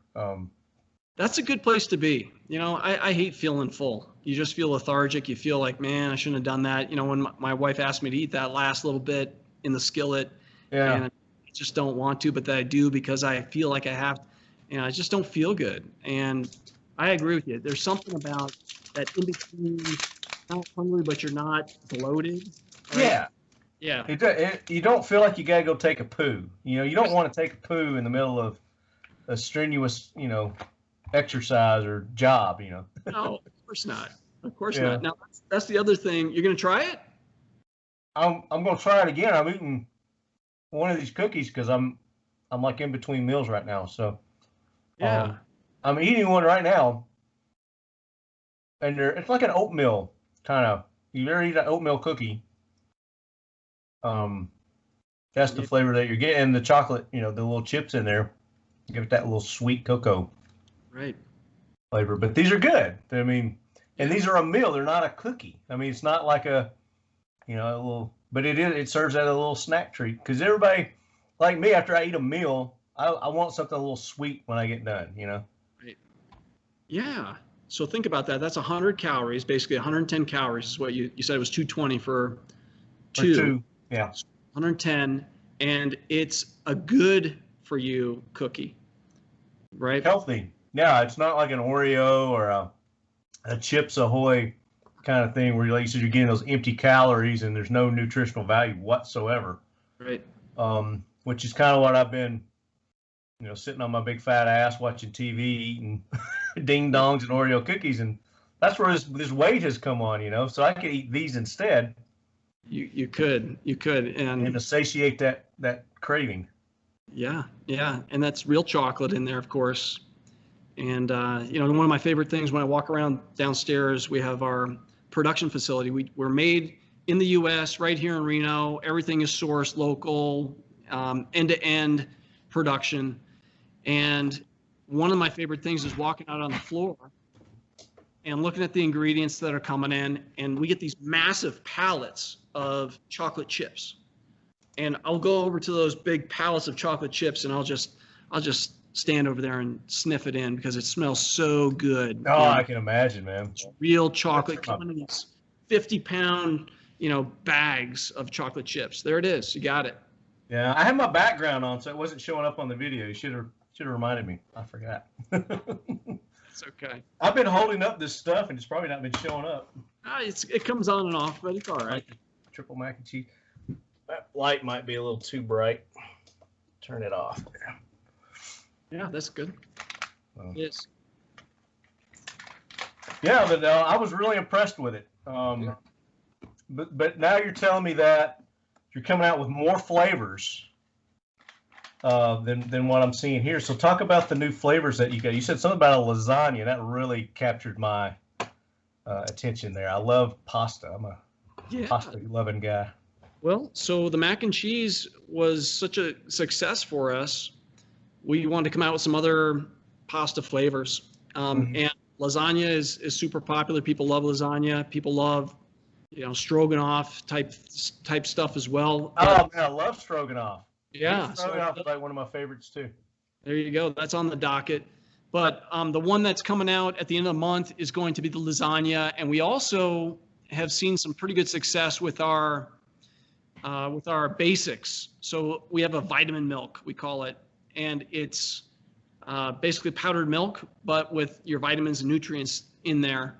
And those have done really well, especially in the can. So we're coming out with eggs as well. And that'll be just plain old eggs.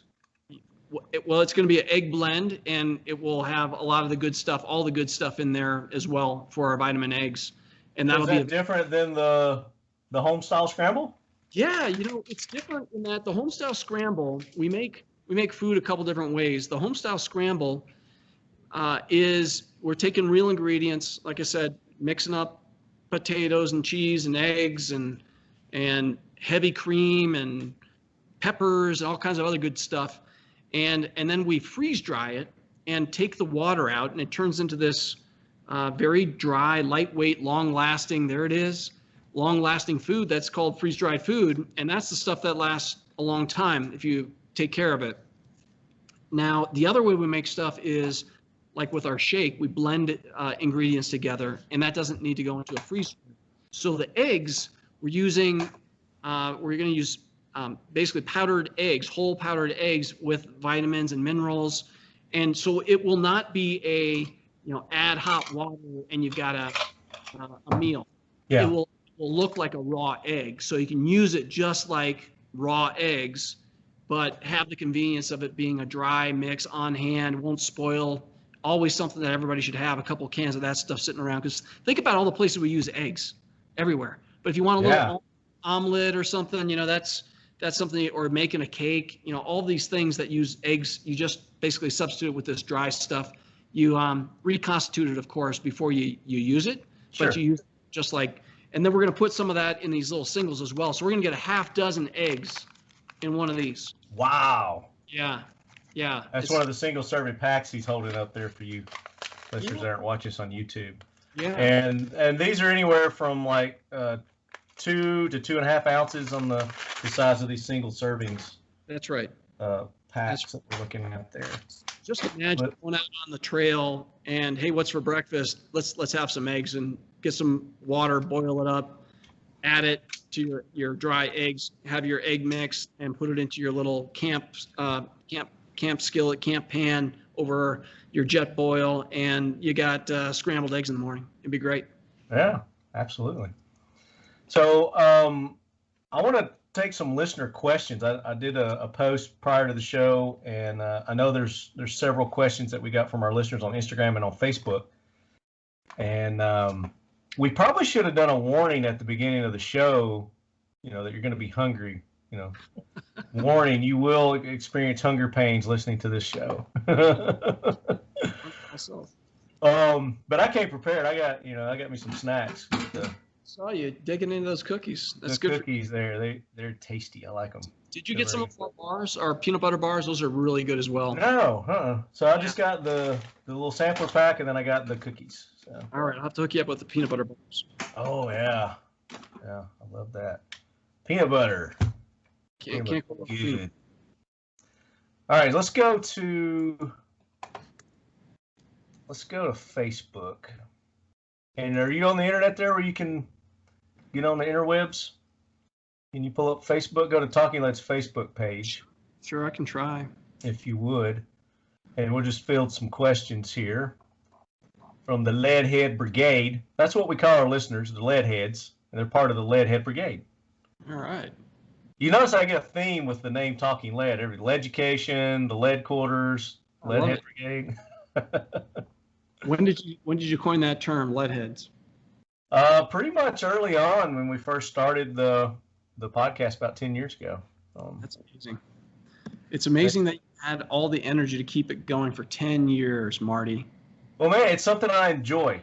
It's one of those things where, as long as this is enjoyable to me and I have fun doing it, I'll continue to do it. But the minute it's not fun anymore, I'm not going to do it anymore. But I don't see a problem with that anytime soon. All right. So here's the post. It's the one I did with the flashy lights. You see that one? Okay. Looks like we got 8 comments so far, and I apologize. I should have posted this earlier. I usually give a couple of days for everybody, but it's less than 24 hours. So sorry, Leadheads. That was my bad. I was preparing for Jack Carr, so don't feel bad. So this one is from Hugh, or Hough. Would you say Hugh Gene Stoner? Okay. Do you ever package water treatment tools with your meal packages? If we lose access to food, potable water, could it also become an issue? Having this all together could be convenient. Okay. It's a great idea.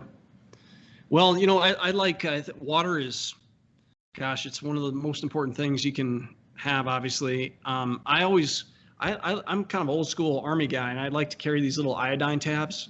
Mm-hmm. That's kind of my go-to. And then I also have a life straw that I have in my, EDC and all that. I was going to say, to answer her question, I mean, these guys specialize in, the food, the survival food. There are other companies that do the treatment tools and do them well. I mean, it probably to collaborate maybe with one of those companies with your product might, maybe sometime down the road. Right. But they're a new company, they're exploring this stuff. So that's a good suggestion. That is. Thank you for that. Yeah. Peruse down through there, see if you see one that you'd like to field. Okay. Let's see. Open it up here. A few more comments. How much would a family of four need for a month? What's the best way to store in a small home with limited space? What is a safe way to store water? Big containers, barrels with bleach. Okay, so yeah, I mean, generally speaking, right, for a family of four, 3 days is 72 meals, and you're going to challenge me here for some. It's okay. You can pop up a calculator if you need to. Yeah. There's no shame in calculators. We do sell a 60-day kit and a 30-day kit, but one of our popular items is a 72-hour kit, and that's 3 days for a family of four, 72 meals. So that would be 30 times 72, or 10 times 720 meals, and each of our cans is about, depending on what you have, the entree is about 10, so you need like 70 cans of this stuff, which, that's an investment. But that's a little bit what prepping is about. Unfortunately, it takes time and money and thick skin too. Sometimes you have to withstand folks that may be pointing their finger and laughing at you a little bit. But hey, your family is worth it, right? This is about responsibility and taking care of yourself and your family. Yeah, and everybody's got to start somewhere. You got to start somewhere sometime, and everybody's got different budgets, different storage capacities. So. You've got to do what's right for you, and it's never too late to start. I mean, unless a catastrophe hits you, then it's probably too late if you haven't started yet. But this isn't just for times of apocalyptic type stuff. We experienced the COVID this past year, which was a prime example of something that can hit you unannounced but it happens every single year. There's natural disasters that happen across the world every single year with floods and tornadoes and earthquakes and fires, and and people aren't prepared, but yet they know that tornado season's coming, hurricane season's coming. Right. And it's just like it's news to them. It's like, oh, I didn't have, I got no food, I got no water. Well, Right. That's your own fault. Everybody thinks it's not going to happen to them. I mean, Texas. Who would have called The snowstorm, yeah. the snowstorm? And we had, I tell you, we had a ton of folks from Texas that were thanking us that they had purchased food and had it on hand, because again, all you need is a little bit of water, and it doesn't even have to be hot water, like I said, to help get you through those situations. But if it's not one thing like a natural disaster, you might have some other electrical disruption. Everyone should have a little bit on hand for sure. And to your point, you don't need to buy it all at once. I've got some customers that have come back 6-7 times, and they'll buy 4 cans at a time when they come back, because it's just a little bit easier that way. We've got a payment plan if you want to do something like that too, but it's not like you're buying a Mercedes-Benz here. You're buying. It's like investing in your 401k. You take a little bit each month and you put in that 401k. So, it's the same mindset. Go and buy, 3-4 cans a month, whatever you're comfortable with, and start your storage up. And then before long, you're going to have a year worth of storage, 2 years worth of storage. But it's a little bit, not everybody has the financial capacity to buy a 5-year supply for a family of 4. That's just financially impossible. It's like buying a car. Right, exactly. No, that's exactly it. And that being said, do you offer finance? Do you finance your stuff? If somebody did want to go and buy a 5-year storage plan right off the bat? Well, we have to work with them, I'm sure. But for most people that are looking to make a purchase, there are some different payment plans that are available. We use a service called Klarna. It's kind of like a pay, if you've heard of Afterpay. Same general idea, where you can break it into installments. Oh, I was just kidding. So you actually do offer that. Nice. Yeah, that's there. I think we offer it on $280 to, I think it's about $1,000 is what they will do for you. And it's a third-party service. We pay a service fee, but they're the one extending the term, so we don't have to get into. That's not our business, right? But sure. But there are. There's a solution for that. Yeah. So we've got that hooked up if people are interested in it. Very nice. Yeah. So did we answer that guy's question? I don't know.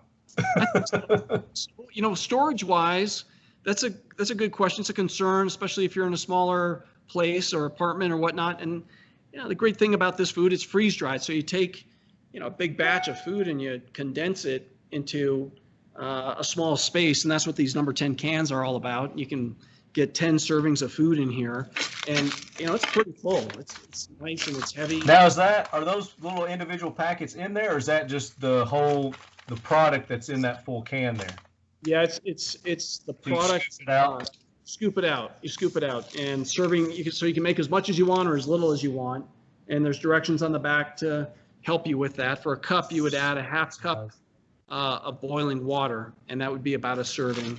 So there's a lot of food in here, and that's good stuff. So I don't know if you could come out with much more condensed version of food other than maybe Campbell's condensed soup, something like that. But this is right in the same vein of that. Yeah. Well, those, if you did a vacuum seal, package, maybe that would condense it down and make some more storage. But as far as organization storage wise, the cans, and the people who are watching our video right now, you can see behind Eric how he's got his shelf set up with it, and that's how you would kind of go about doing that. But if you've got limited space, then you're limited. There's really nothing that anybody can do to help with that, because you got to store other things too. You got your ammo and your firearms and your medicine. Essential things that you want to stock up on. Medicine being one of the key next to food. That's right. Yeah, it's the other cool thing about the cans we're going to come out, believe it or not, we're coming out with what you just described, more of a multi-serve pouch that you can have in a pantry and use it every day. A lot of things in the grocery store come in pouches, as you know, something that looks like this maybe. But the can, especially for a long-term storage solution, nothing's getting through there. I mean, you're not worried about insects or mice or even just kind of exposure to the elements or light. It's sealed in there, and you're going to have a really strong shelf life. Number one, because it's freeze dry, but then also because we have oxygen absorbers and we're flushing that stuff so that it's locking in, the food and nothing but the food. So good stuff. All right, let's go to Instagram now and see what we've got on Instagram. Let's see. There's Radio Shields. What makes this product stand out? ? What are going to be the points of sale? I think we kind of talked about that already. Yeah, definitely. I think we covered that. Austin Whalen, is there enough volume in the single packs to put water straight into it? Yeah, good question. I just asked that. So, yes, there is. There is. It would be a little challenging. I mean, you'd have to have a pretty long spoon. So unlike some, well, you just turn it up and chug it. Yeah, you could. The way I would do it, honestly, and I'm a big fan of pack in less, pack out less. Because a lot of the stuff that you buy today is just in big, bulky packaging and a little bit of food in the bottom, and so you're carrying stuff out with you. Potato chips being a prime example of that. Right. Bag of potato chips. You think you're getting this big bag, and you open it up, and it's only Right. Now tell me, these things are packed, right? They're really packed. No, on the scramble, when I opened it up, that would be the only one that I would think maybe may not have enough volume, but I think there's probably enough in there too. But it started pouring out when I cut the. Yeah, mine is really full. I was like, damn, that's full. Air there. That's real product. So interesting. But yeah, I think there's still plenty of room to be able to add the water straight to the single packets there and not have an issue. And then get us bring you a spork or something like that. But you could just chug them down straight too. Yeah, you could do that. Use your fingers. Use your fingers. God's natural spoon right here. There it is. Sack Archer. If one was to include Twinkies in long term, this is going to get to our next segment. We'll save that one. Okay. I think you want to talk about Twinkies in our upcoming segment here. But I'll read his question. So if one were to include Twinkies in long-term storage, could you just market it as infinite shelf life? Suppose you could potentially do the same. I suppose you could do the same with honey. So. Yeah, interesting. Okay. Troy TX, just curious, how do we know that these items will be good for 25 years? What kind of technology is involved in rating a food item shelf life? That's a great question. It is, boy. It's a great question. Believe it or not, and I know this also from my military days, one of the things that you have to understand with military equipment is it able to withstand the elements over time? And, you don't take it out you don't put it out in a soldier's hand unless it's gone through a lot of testing. And so we actually had areas where you'd put equipment sitting out in a yard and let it get the crap, cooked out of it by the sun and by the rain and by the wind and sand and all that stuff. So there's similar techniques for food. And one of those is called accelerated shelf life testing. And literally you can expose food to temperature and to conditions, right? Water conditions, water vapor, oxygen conditions, and you can get a read on its shelf life on a faster basis. So there's a lot of data as it relates to freeze dried and how that is able to withstand aging. And then as you again take there's a couple things that deteriorate the food. One is oxygen, and the other is water, moisture. And all of our packaging materials are rated so that this is such a strong barrier. Nothing's getting through there. No no light, no water vapor. Same thing for our individuals. Now we don't warranty 25 years on our individuals. These are more 3 years. Okay. Because it's not a can. This is packaging, and but it does have a foil lining. Mylar, you hear a lot about that with the prepper community. And what Mylar basically is, it's a polyethylene coated with some sort of a metal substrate to help protect the food from, again, water transmission, water vapor transmission, or oxygen transmission through that barrier. So anyway, long answer to testing allows you to validate that the shelf life is what it is. Very good. Now, when you buy vitamins and minerals, and again, I'm sure this goes into how you package it, Right. but those tend to lose their potency, obviously, over time. Mm-hmm. And in your canned products, the potency of those are still, people can still expect the potency that's advertised on those. Well, so it's a great question as well. When we mix the vitamin packet and the nutrient packet in with our food, it allows for that to get locked in as part of that freeze-dried process. So our expectation is that the potency will still be there. I mean, what goes in the can is still going to be in the can. Mm-hmm. I would expect, like other things, right, that in 25 years I'm probably going to bequeath this to my children. Because it'll still be, still be there, still be in the can. Hopefully, I haven't had to dig into it. But every good prepper actually knows that they should rotate their food and not stick to the 25-year shelf life. But over time, you're rotating things out, you're rotating things in, and you've always got a fresh supply, so to speak. And you want to do that with your medicine. You want to do that with your fuel. You want to do that with pretty much anything that you're relying on. Anything that sits around for a while, just like a car that hasn't been started, things are going to start to break. So you don't want to wake up in an emergency and find out that, shoot, it's not working today. My batteries have gone out and my flashlight's corroded or whatever it happens to be. So that would be my advice on that one for sure. Very good. Good advice. We got a couple of questions here. We've kind of already gone. Nathan Shepard was asking about how would you start prepping, just start prepping, start going and buying your stuff at what you can afford. A lot of X amount each month, budget it, you got to budget it like anything else. Is there a good way to store water long term? Live by a river. Buy a swimming pool. Go. I don't know. I mean, there are ways that you can, I guess, store water, revitalize water. You're talking about the iodine tablets and things like that. Do you have any other tips or tricks as far as the water goes? Well, a popular thing is big jugs. You can buy these things at prepper stores. You can even buy them at farm stores. Big blue jugs.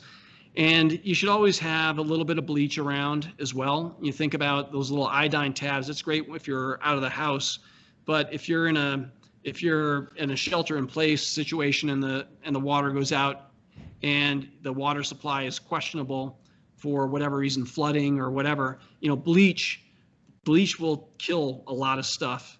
And you jokingly talked about having a swimming pool in the backyard.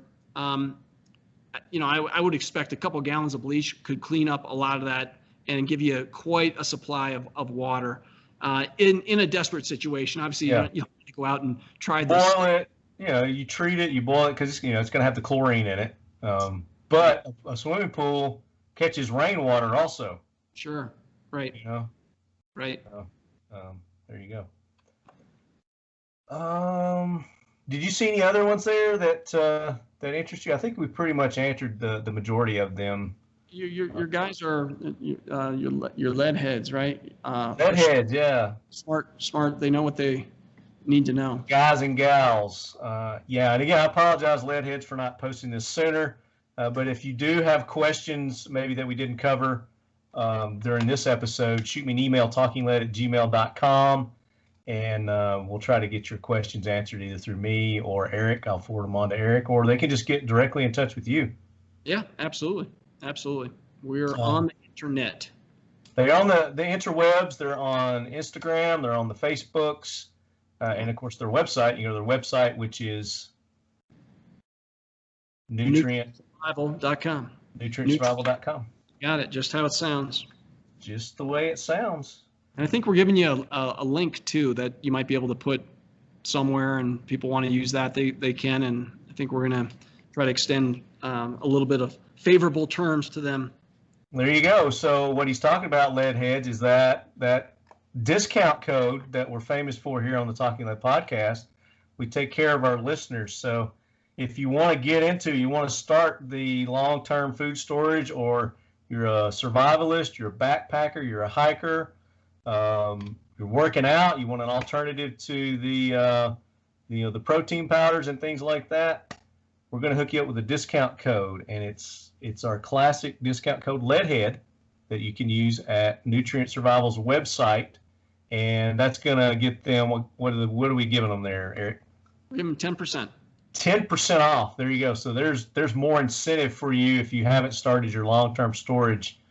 You'll be able to get a little bit more than you normally would have. So you can, instead of a week, you can go ahead and start off with 2 weeks supply.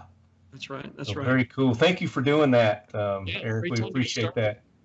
I Plus, know our listeners will appreciate it as well. Yeah, and it's free shipping too. If you get over $100, which doesn't take too long to do that when you're buying prepper food and that sort of bulk. thing. Yeah. In bulk, and free shipping off to lower 48, and then Alaska, Hawaii, we also ship too. Okay. Well, we've got listeners worldwide. So all right. APOs are good. Do you ship other countries too? We don't ship other countries for commerce. We've done a few things with just samples and folks like that. But APOs and FPOs, we do that, of course. Okay. We've got a lot of military men and women overseas serving our country that listen to the show. So have it shipped to your house, and it'll be there when you get back. There you go. You can take it on your next deployment. Share it with your buds. So now what we want to do is, and some of your questions kind of alluded to it, it's time for the Talking Lead Facts to Fight the Myths.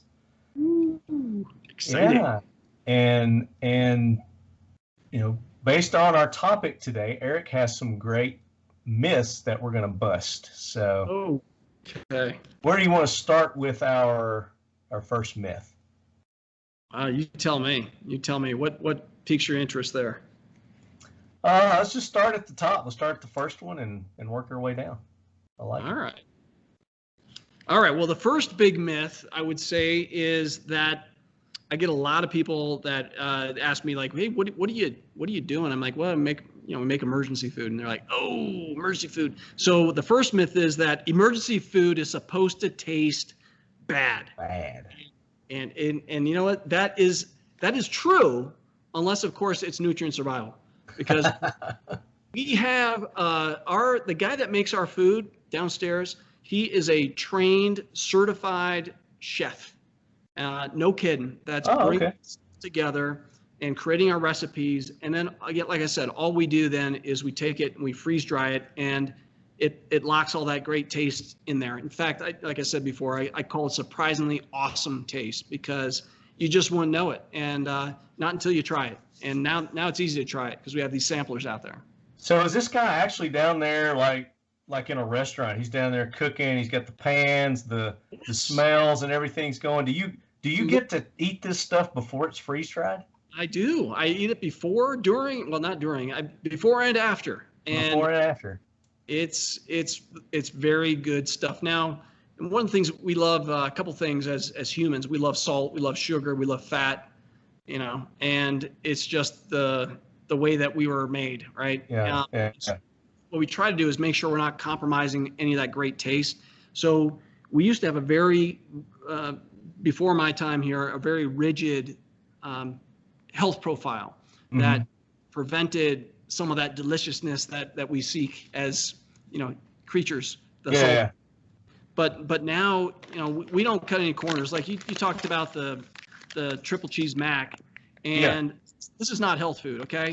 I didn't have to add anything to that because normally I'll add like some garlic salt or some pepper or Right. something like that. But to that, I didn't have to add anything to it. The flavor was there. That's exactly it, and it's because we're using real ingredients, and Yeah. we're just masking. But again, people's tastes are like their foot size. Everybody's got a different foot size, and what I consider, spicy enough. Maybe it's over spicy for some. Maybe it's not spicy enough. But you can always add to these. That's the great thing about them too, is you can add to them. Just like the, for instance, on the oatmeal, the cinnamon oatmeal. Yeah. I'm used to eating that. What brand is that? Quaker oatmeal with the cinnamon brown sugar. Quaker, which I'm sure it's the worst thing in the world you could probably eat. But they're just like bam, lots of overwhelming with the sugar. I added a little bit to this because that's not what I'm normally used to when I eat it, but it was still good. The cinnamon flavor was there. It hit me. It was good. The texture was good. It was an oatmeal-y texture. And that's a lot of thing too with people is like texture of these things. If it's not similar to what they're used to, then they're just going to automatically discard it. But I knew I was eating oatmeal when I was eating this, and I'll tell you something about the Quaker stuff. They will be really upset if they knew this, but we've done a lot of math behind the scenes around the nutrition content of all these different foods that are similar to our foods. And we, on a calorie for calorie basis, when you score all the nutrients, we created a scale, and our nutrients per calorie is 10 times that of oats. Pick whatever you want. We're 10 times or more than Quaker Oats. So when you talk about, making your calories work for you, no question about it. Nutrient survival is the way to go. There you go. So food. The taste, you gotta. The taste is there. Emergency food doesn't have to taste bad. It doesn't. Okay. Second myth. You ready for this one? This gets the Twinkies. The Twinkies gets back to one of the questions on Instagram. I forgot the gentleman's name, but the myth is that Twinkies qualify as emergency food, and the fact is that is only true if you are as a part of the Walking Dead cast or Zombieland, okay? that Twinkies are definitely not emergency food, or at least not the emergency food we want people to have. I think they probably are edible, but... Is it even classified as food? Can they call it food? I think technically the FDA has qualified it as a food, and it's labeled as a food. So technically, yes, it's a food. I've had Twinkies. I think we've all had a Twinkie or two, but the reality is 26 days is the shelf life versus 25 years. Okay, and so it fails on that criteria. It is absolutely inedible. It gets hard as a rock after a period of time. Okay, now our cookies have a little crunch to them, but these are hard as a rock. And then clearly nutrition is as close to zero as you possibly can get. And it's loaded with all kinds of ingredients that you can't even pronounce, all kinds of eights and ites and preservatives. Stuff that insects won't even go near. It's pretty kind of like margarine. Yeah. Have you ever tried that? Like put the thing of margarine or, that fake butter stuff out? It's like even flies won't even get on it. Oh, you shouldn't eat it then. Right. So people are just caking that on their toast and their pancakes and. Yeah. That was Zach Archer who asked that. Okay, good question.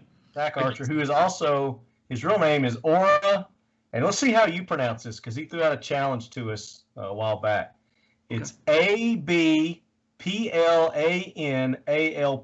is his last name. Spell one more time. AB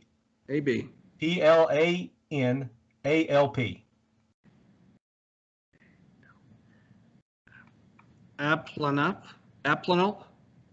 Aplanalp. Is that close? Aplanalp. Yeah, it's something like that. We say it different every time, but we just have fun with it. Okay. Well, it's a good question. Making fun of our listeners. It's a good question. Even after you make fun of him a little bit, he's still with you. So he's a true. Oh yeah. Well, the leadheads know we take care of them here. So nobody gives back more to their listeners than Talking Lead. Cool. That's cool. That's good.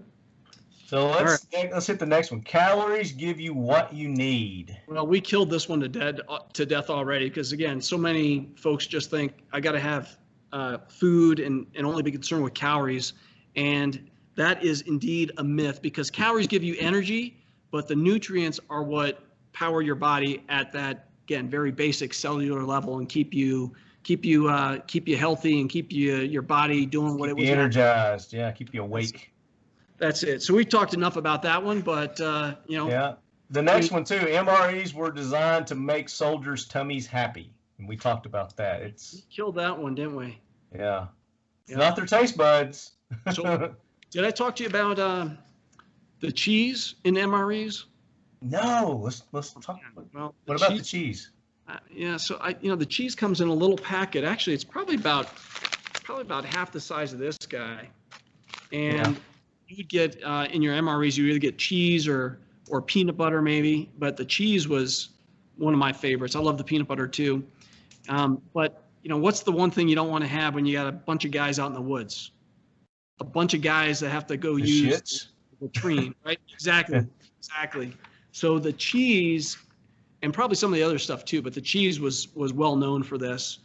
It absolutely constipated you, plugged you up, and it got you through a short-term deployment back to the barracks where you could, use the real latrine. So it was purposeful.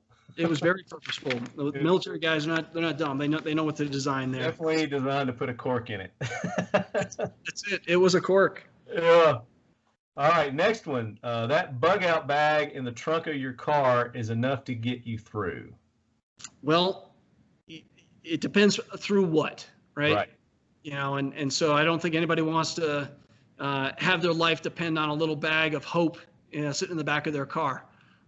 It's probably good for 3 days is what I would recommend. 3 days worth of stuff in there that you can grab with you and take on the road or take wherever and bounce from one thing to the next. But honestly, everyone should have 30 days supply of stuff, be it food or water, medicine you mentioned, ammunition. That'd be good too, depending on how fast you're firing it. But anyway, the bug out bag has a purpose, and it should be part of your prep plan. But certainly a longer term supply makes a lot of sense.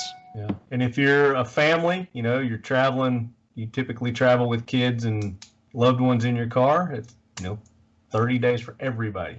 That's it. But it's better than nothing. That's for sure. It's better than nothing. Yeah. And you can add this to your bug out bag now. And they don't take up a lot of space. Exactly. They're perfect. They're perfect for that. Very perfect. So speaking of bug out bags, a lot of people jump online, and there's a new thing out there called Judy, and it was actually made Judy. Don't look it up. I don't want you to go buy it from them. But they make survival stuff, and they put all these cute little things into these kits. And it was actually started by one of Kim Kardashian's friends. Judy? Judy. Yeah. But you got to go nutrient survival first, So anyway, but the thing is, it's all about these cute little gadgets and stuff. And so the myth here is, having fancy survival gear and the latest gadgets is enough to get through. And the reality is that it's absolutely not, because you have to know how to use it, right? So it's a I'd like to say it's mindset, skill set, tool set. And the little gadgets are the tool set, part of it anyway. And the food, honestly, is a little bit of the tool set too. But you have to know how to do it, right? You have to have the skills to be able to employ those tools, right? You can't have a weapon and not know how to fire it, how to load it, what kind of ammunition it takes, all that stuff, right? It's worthless. It's a paperweight. It's junk. So you have to know how to use it. And then you also have to know in your mind, have to have the facilities to do it the right way and be ready, right? Rehearsed and practiced, and know what you're going to do when you hear a glass break downstairs, or know what you're going to do if there's a fire coming at your house. So you have to have that mental preparation as part of it as well. So it's the three things, obviously, that are important: the mindset, the skill set, and the tool set that make you successful. Yeah. And you lost me on the Judy kit when you said friends of the Kardashians. I will, all the more reason not to buy them. That's it. That's it. Hopefully they're not affiliated with your company. So. But no thanks. What's the next one there? Well, it's one of my favorites because you hear this a lot. We talked about a little bit about it at the beginning of the show, that prepping is for crazy people. Yeah. You know, and it, like we said, you know, it's got a little bit of stigma, but you know, my favorite prepper of all time? Who? Noah. Okay. Oh my God. Yeah. And if it wasn't for The Noah, ultimate prepper. ultimate prepper. If it wasn't for Noah, you and me would not be here right now. So I got to say, I don't think Noah is crazy. You know, Noah. I don't think anybody can say that they've ever prepped on the scale that Noah did. I think he's like the king prepper. He was the king prepper. That's awesome. And we got to respect that guy, man. Think about Right. it. Smokes. The faith that man had. But at any rate, so, you know, and really think about it, back in the old days, even when I say old days, I mean our days, I remember going to high school and seeing fallout shelter signs, right? And we'd have practice drills and that sort of thing under the desk. Now we had volcanoes and earthquakes, and some of it was for that. But literally, you know, the fallout shelter signs, remember those? Yeah. Oh, absolutely. Yeah. I'm 50, so yeah. So over time, you know, we got a little less concerned with Cold War stuff after the wall came down and Russia fell apart. But you know, you notice on the highways coming from the shore, hurricane routes, and so it's good to, you know, clearly be prepared for emergencies. What I call eventualities. It's not just a matter of if, it's a matter of when. When, yeah. You don't know when it will be or what it will be, but something bad is going to happen at some point in time. And you don't want to be on the wrong end of that stick, right? Absolutely. So be smart, be responsible, do it for your family, take care of them. Perfect. I like that. That was a great Facts to Fight the Myth segment. I don't think we ever covered that many in one segment. That's awesome. Right on. Right on. Yeah, you came prepared you put all your time into the Facts to Fight the Myth. That's why you weren't prepared for the jackwagons. I didn't know you were going to put me on the spot for the jackwagon. Perfectly forgivable. Oh. Nice recovery, Mav. All right. Finish strong, right? Finish strong. That's right. So there you go. That does it for the Facts to Fight the Myth. Cool. And again, Leadheads, if you've got questions for Eric, anything to do with the prepping, the long-term storage, what would you call this? Emergency food, long-term storage? Is there a category for this that just captures all those, or do you got to say all those every time? It's interesting. I like to say it's survival food because, number one, it's in our name, right? Survive. Sure. Survival. And so I say survival food, and I think of it as two things. We save lives, and so that fits to survival food, both in terms of get you through that short term or long term or that eventuality that we've been talking about, and also, you know, we save lives because our food does something for you. You know, it improves the quality of your life, and you don't have to wait for a bad thing to happen to start eating it. You know, like I said, I eat it every day, and you know, it's food. It's great food, and I feel better about doing it. Yeah, I want to get back to the chef that you've got in the basement. Don't tell him. I would be down there every day while he's prepping stuff and you know, tasting, trying it out. Have you tried bacon in that yet, Jeff? So is bacon coming? Is that on the menu? Bacon. So our facility, we are not what they call USDA, and USDA is the governing body for protein and meat products, eggs, and that sort of thing. So we are an FDA facility, and most people don't know the difference, nor should they. But because I've been in food manufacturing for a long, long time, you know, it's an important distinction. So we don't have meat products in our food. The eggs, the way that we use the eggs is FDA. Cheese is FDA, dairy products FDA, and that sort of thing. So we're in the clear on all that, but we can't introduce meat products. But on the similar vein, you know, we're really proud that we've got all the proteins and things that people go to meat for. And people, let's face it, people their expectation for their protein source is changing. It's not just meat, animal meat anymore. It's nuts, it's plant protein. You know, think about all the Impossible Burgers, Beyond Burgers, that stuff just continue to grow because it's a great source for protein. Good point. Now, to get the USDA certification, I'm sure there's a lot more licensing and scrutiny that goes into, I guess, getting certified for that. Is that something maybe you guys might be looking at to do in the future?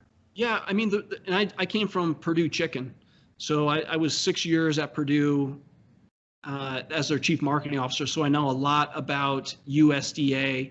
And the reason the USDA is there is to make sure that our food supply is safe, right? And meat has a tendency to introduce all kinds of very bad things that will kill us. It will kill. I remember not too long ago there was something with the beef or something that was coming in, and they had to shut down the. That's right. E. coli, salmonella in poultry products, E. coli in beef products, that sort of thing. You hear about mad cow disease and stuff like that from time to time. But it's a really, really important part of our food chain that needs to be carefully watched.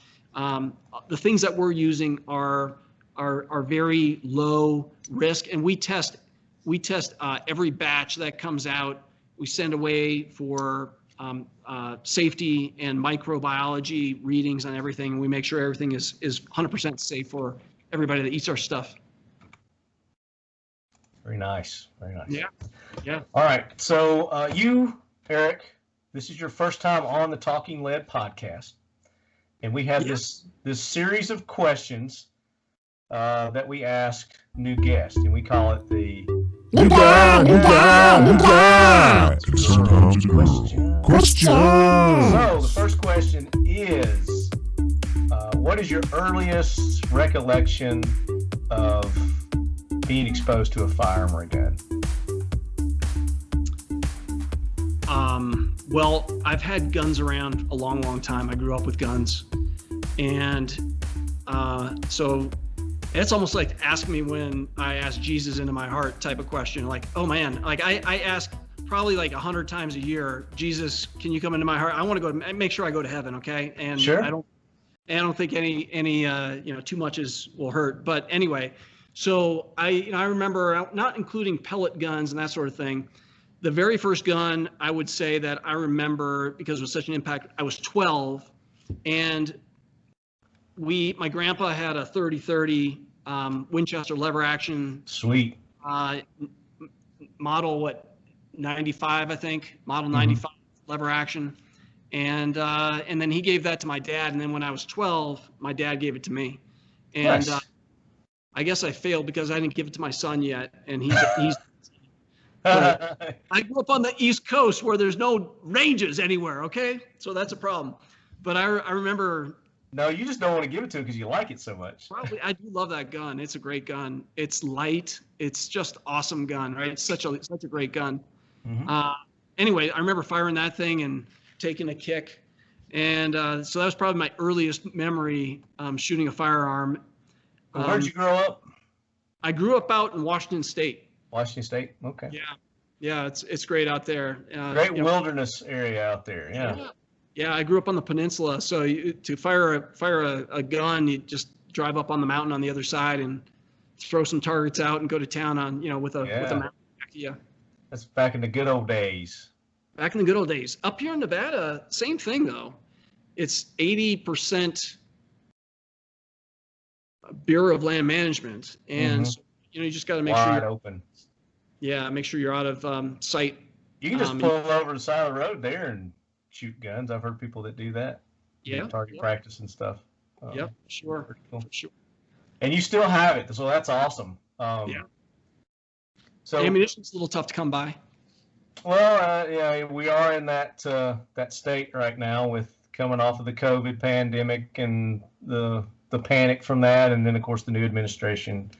Right. But again, that goes into that prepping thing. If you're prepping after the situation happens, you're too late. That's right. So you need to start now. Even though ammo and these things are hard to come by right now, if you get an opportunity to go out, you need to go out and get what you can and start now. That's it. A little bit at a time. Definitely. Was that an alarm telling you that your time's up? What was that? What did we hear? I have 5% left. I may have to ask for a break to go get a plug or something, but I've got 5% on my my computer. Okay. All right, we don't want you to run out of batteries. So, next question. he goes. I answer your questions for you. It's over. Military law enforcement background, which you alluded to that you do have a military background. Talk about that a little bit. Yeah. No, I was really, really lucky. Had done well enough in school and everything to get an appointment to West Point. So I went to West Point and graduated in '91. So I might be older than you. I don't know. You said you were 50. I'm older than 50. But graduated. Yeah, you're definitely older than me if you're older than 50. All right, I am. Yeah. And served in the Army for 7 years. I thought what I wanted to do for my first assignment was do something fun, and I heard that Panama had sandy beaches and palm trees and cheap beer and beautiful women. So I said, they sold you. That's where I want to go. And I went there and I got all those things, and I came home with a beautiful bride, been married now 28 years to her, and she's a naturalized citizen now. So that was probably the best. Wishes, man. Nice. One of the best things that came out of the military for me was finding my beautiful wife. Now, is she the chef in the basement you're talking about? At home. She does make a pretty good dish from time to time. Yeah, so you said, yeah. What about deployments during your time? Yeah, so it's interesting. So the period 91 was President Clinton, and there were a lot of deployments to odd spots. Actually, we had just finished the Iraq War, Gulf War 1. That started in August, and we all thought we were going, August of 90, we all thought we were going overseas to go fight that war. And so everything we were learning at West Point was about Iraqi tactics. Remember the Republican Guard and all that stuff? Okay, so we were learning how they built their defensive systems and how we were going to breach them, and it was pretty intense. And then Schwarzkopf came in and basically ended it in 100 hours, right? And it's like, well, I guess we're not going over there, at least not all of us. So again, I was able to take a tour, went to Panama and did that. And the closest thing that I came to down there was some riots, civil disturbances. And we had a couple of guys that got killed due to harassment and terrorist type activity. But that's kind of the closest thing that I ever had to be a part of. When I came back to the States, I went to Fort Sill for a bit and then off to Fort Campbell, Kentucky, where I was with the 101st Airborne. I did the Ranger stuff, airborne stuff, air assault stuff, all that. Up here in my neck of the woods in Clarksville. Yeah, I love it up there. I love it. It's beautiful country. A beautiful country. I used to live in Clarksville. Yep. And so part of the 101st was rapid deployment. And so a lot of training for that, but I never actually had to jump on a plane and go to a destination unknown as far as that goes. So I lucked out, but a lot of my friends and folks that have been in that service for a long time obviously have spent a lot of tours overseas, Iraq, Afghanistan, Bosnia, everywhere, right? And that's just what we do. We protect and we defend our values, and that's a big part of being an American. Yeah. So you said you had a career in the food service industry. How did your military career lead to that? That's kind of. I'm like you. I love to eat. Okay. And, I started out at Procter & Gamble when I got out of the service. Procter & Gamble at the time had a food portfolio, and so I started on Folgers coffee and then Jif peanut butter, and that's why I love peanut butter. And then I spent a little more time at Campbell Soup Company for about a dozen years and worked on their canned business, condensed and chunky and Prego pasta sauce, paste salsa, V8. Chunky soup was my jam growing up. I love chunky soup. Soup that eats like a meal, fills you up right. That's what got me hooked. That's it. Fills you up right. I mean, I don't like my stuff soup. I like soup. When I'm eating soup, I want soup. But when it's not supposed to be a soup, I don't like it soupy. Like I don't like noodles soupy. I don't like my mac and cheese soupy. That's the great thing about condensed soup. You can customize how much broth you want to put in there. Right. Yeah. Less water than the better, kind of flavor. Absolutely. Yeah. So, and then I finished that out at Purdue, but is Purdue Farms and the chicken business for 6 years. Where are they out of, Purdue? They're out of Maryland. Yeah. Okay, because we got a lot of the Tyson stuff down here in Tennessee. Yep. The Yep. Tyson chicken. Purdue is the #1 fresh chicken company in the U.S. Oh, They okay. sell more fresh chicken than anybody else, more than Tyson, more than Sanderson, more than any of these guys. And that was our claim to fame. Tyson does a really good job of what we call further process. So the stuff that's in the freezer, the nuggets and that sort of thing. Mm-hmm. And that's where most of their money is made. Yeah. So I love food, and I've had a very good run as a general manager, food marketer type over the years. And this was just sort of a natural segue into hopefully one of the last jobs I ever have, if not the last one. So did you go from Purdue to this? Yes, I did. Okay. Yep. So just last year. Just recently. Yep. Just recently. So started here in June. And you're in Nevada now. I'm in Reno, Nevada. I used to say Reno, and people are like, oh, that's all right. But then we say Reno, Tahoe, and like, oh, Tahoe, you're next to Tahoe. Yeah, I'm right up by Tahoe, so it's beautiful out here. A lot of beautiful scenery and places to go hike and. Yeah, I've been out there. I like Lake Tahoe. I've been to Lake Tahoe. It's absolutely gorgeous out there. It's amazing. You can't believe that it's a lake in the middle of the mountains like that. It's just, it's just like a lake. It's so massive. Yeah, it's just desolation, and then come over the hill and boom, there's this ginormous body of water. That's it. It's beautiful. So the next question is, when it comes to pop culture, what is your go-to for like relaxation or just escapism, whether it's a movie, a TV, a book, whatever it may be? A podcast? Oh yeah, podcast now. I'm Talking Lead. There you go. Yeah. It's on my list for sure. Well, I do like to watch television. Being a marketer, I like to see ads and things like that. Most people try to zip through the ads. I actually like to watch them. But I like drug-related stories. Be it Scarface, even Narcos. Have you seen that series Narcos? It's excellent. Yeah, I did. I really like that. I thought they were bringing it back, but I guess they've wrapped it up.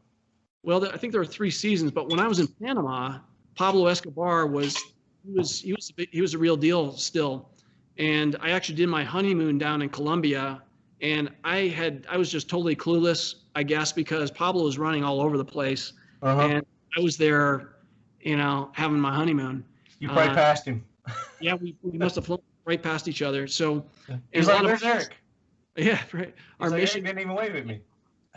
We did a lot of counter narcotic type missions, so I've just been a little infatuated with that. Noriega, the dictator in Panama, he got taken out a couple of years before I showed up down there. Still, all the buildings were shot up with bullets and that sort of thing, and still living through some of that. So he was a big drug dealer too, Oh so, yeah, huge. Yeah. But I like that sort of storyline. I like action stuff. I like UFC, so I do a lot of weird stuff like that. Pop culture. Watching UFC? I like watching UFC too. Oh yeah, UFC's great. Yeah. I love it, especially the old stuff. Randy Couture, Matt Hughes, Rich Franklin. Oh yeah, I liked what was the Tito Ortiz back in the Tito Ortiz days. He was good. Liddell, Tito, yeah. Chuck Liddell, yeah.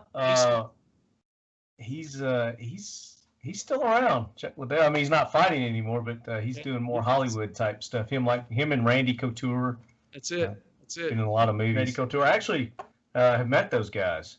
Oh, really? I've had Randy's girlfriend on the show. Her name's Mindy. She goes by I Heart Mindy on the social medias. Very nice. Very proactive, conservative. Great. Yeah, I've seen Randy fight in person, and I've seen Chuck. I've seen Anderson Silva. I've been at probably 5 or 6 fights. I've had Hoist Gracie on the show. Hoist has been on the show. Oh, cool. Yeah, awesome. Yeah. I've never... diversity. We like diversity on this show, man. Yeah, no doubt. That's cool. He's the Godfather, the original, Oh yeah, absolutely. His family, the whole Gracie family. So movie-wise, what's like your all-time favorite movie? Oh, all-time favorite? Well, You talked about Charleston Heston already. Planet of the Apes is my all-time favorite. And Oh, nice.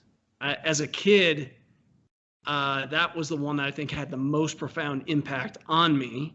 Yes, You I would know? agree. With Yeah. me too. Yeah. Yeah. As far really. as far because I always wanted to be an astronaut. Yeah. Growing Okay. up, space travel. That's why I guess I got into aviation. Oh. So he was an astronaut. They were astronauts, You were? and they land on this strange, they planet. Right. And then of course, just the fantasy about the apes, like humans coming to life, and So cool. it had guns in it. It had horses. It had, everything. So yeah, it's Great one of acting. my all time. And I got the toys. Remember they came out with the toys. Kidding? Had the Planet of the Apes too. I had two older brothers too, which was good. Yeah. So Yeah. I got their hand-me-downs. Right. I went home, gosh, probably 6 months ago, and checked out all my old stuff still stuffed in the closet, and they're all my apes. I Planet of the Apes, and You still have them?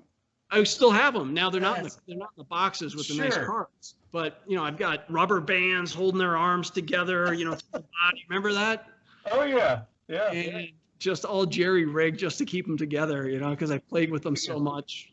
That was like my GI Joes. When they came out with the 3.5-inch GI Joes, they had those rubber bands that held them together at the waist. That's it. I became a re-engineered GI Joe expert. So I would take the screw out of their back, take them apart, put a new rubber band in there, and then I figured out you could interchange their body parts.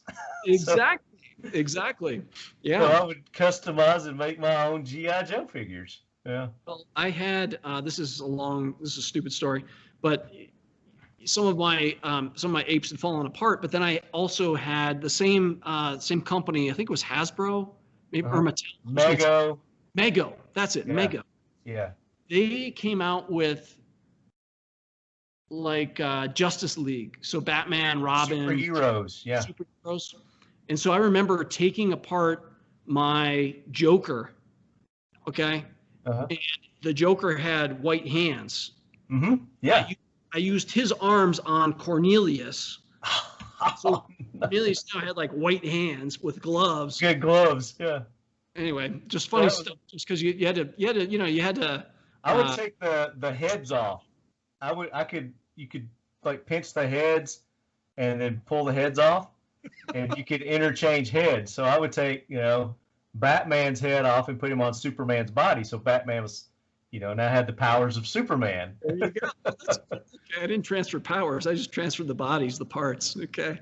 Yeah, that's how I would. It was like, all right, Batman now is Superman. Has the power of Superman. Because I was like, why doesn't Batman strong? I want Batman to be strong.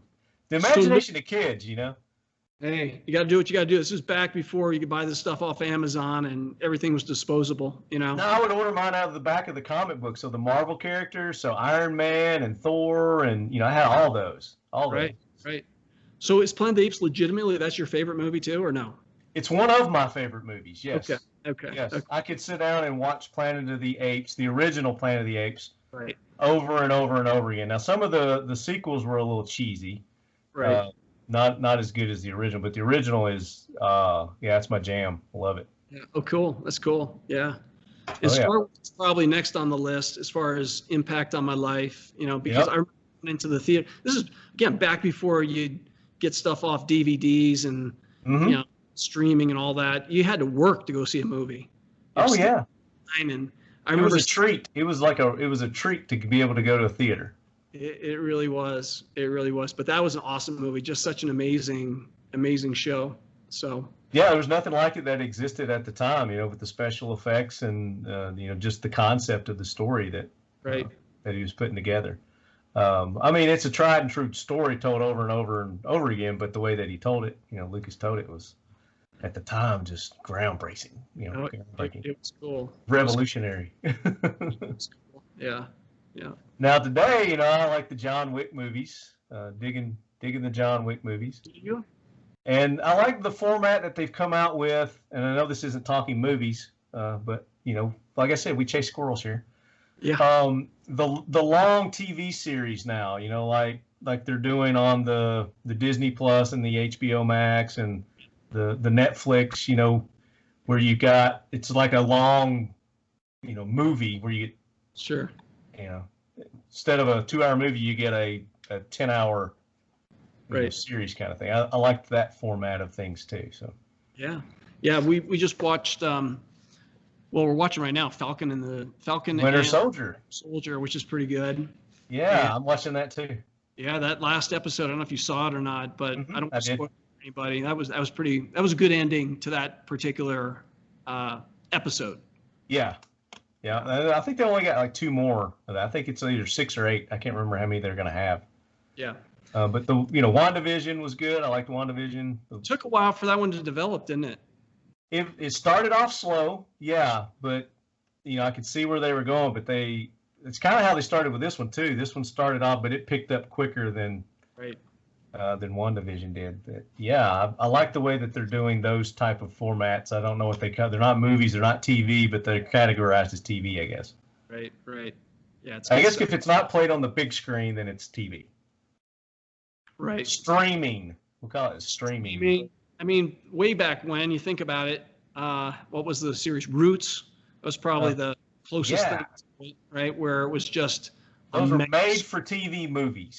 Yes, exactly. V, remember V? I do. About the alien and Of course.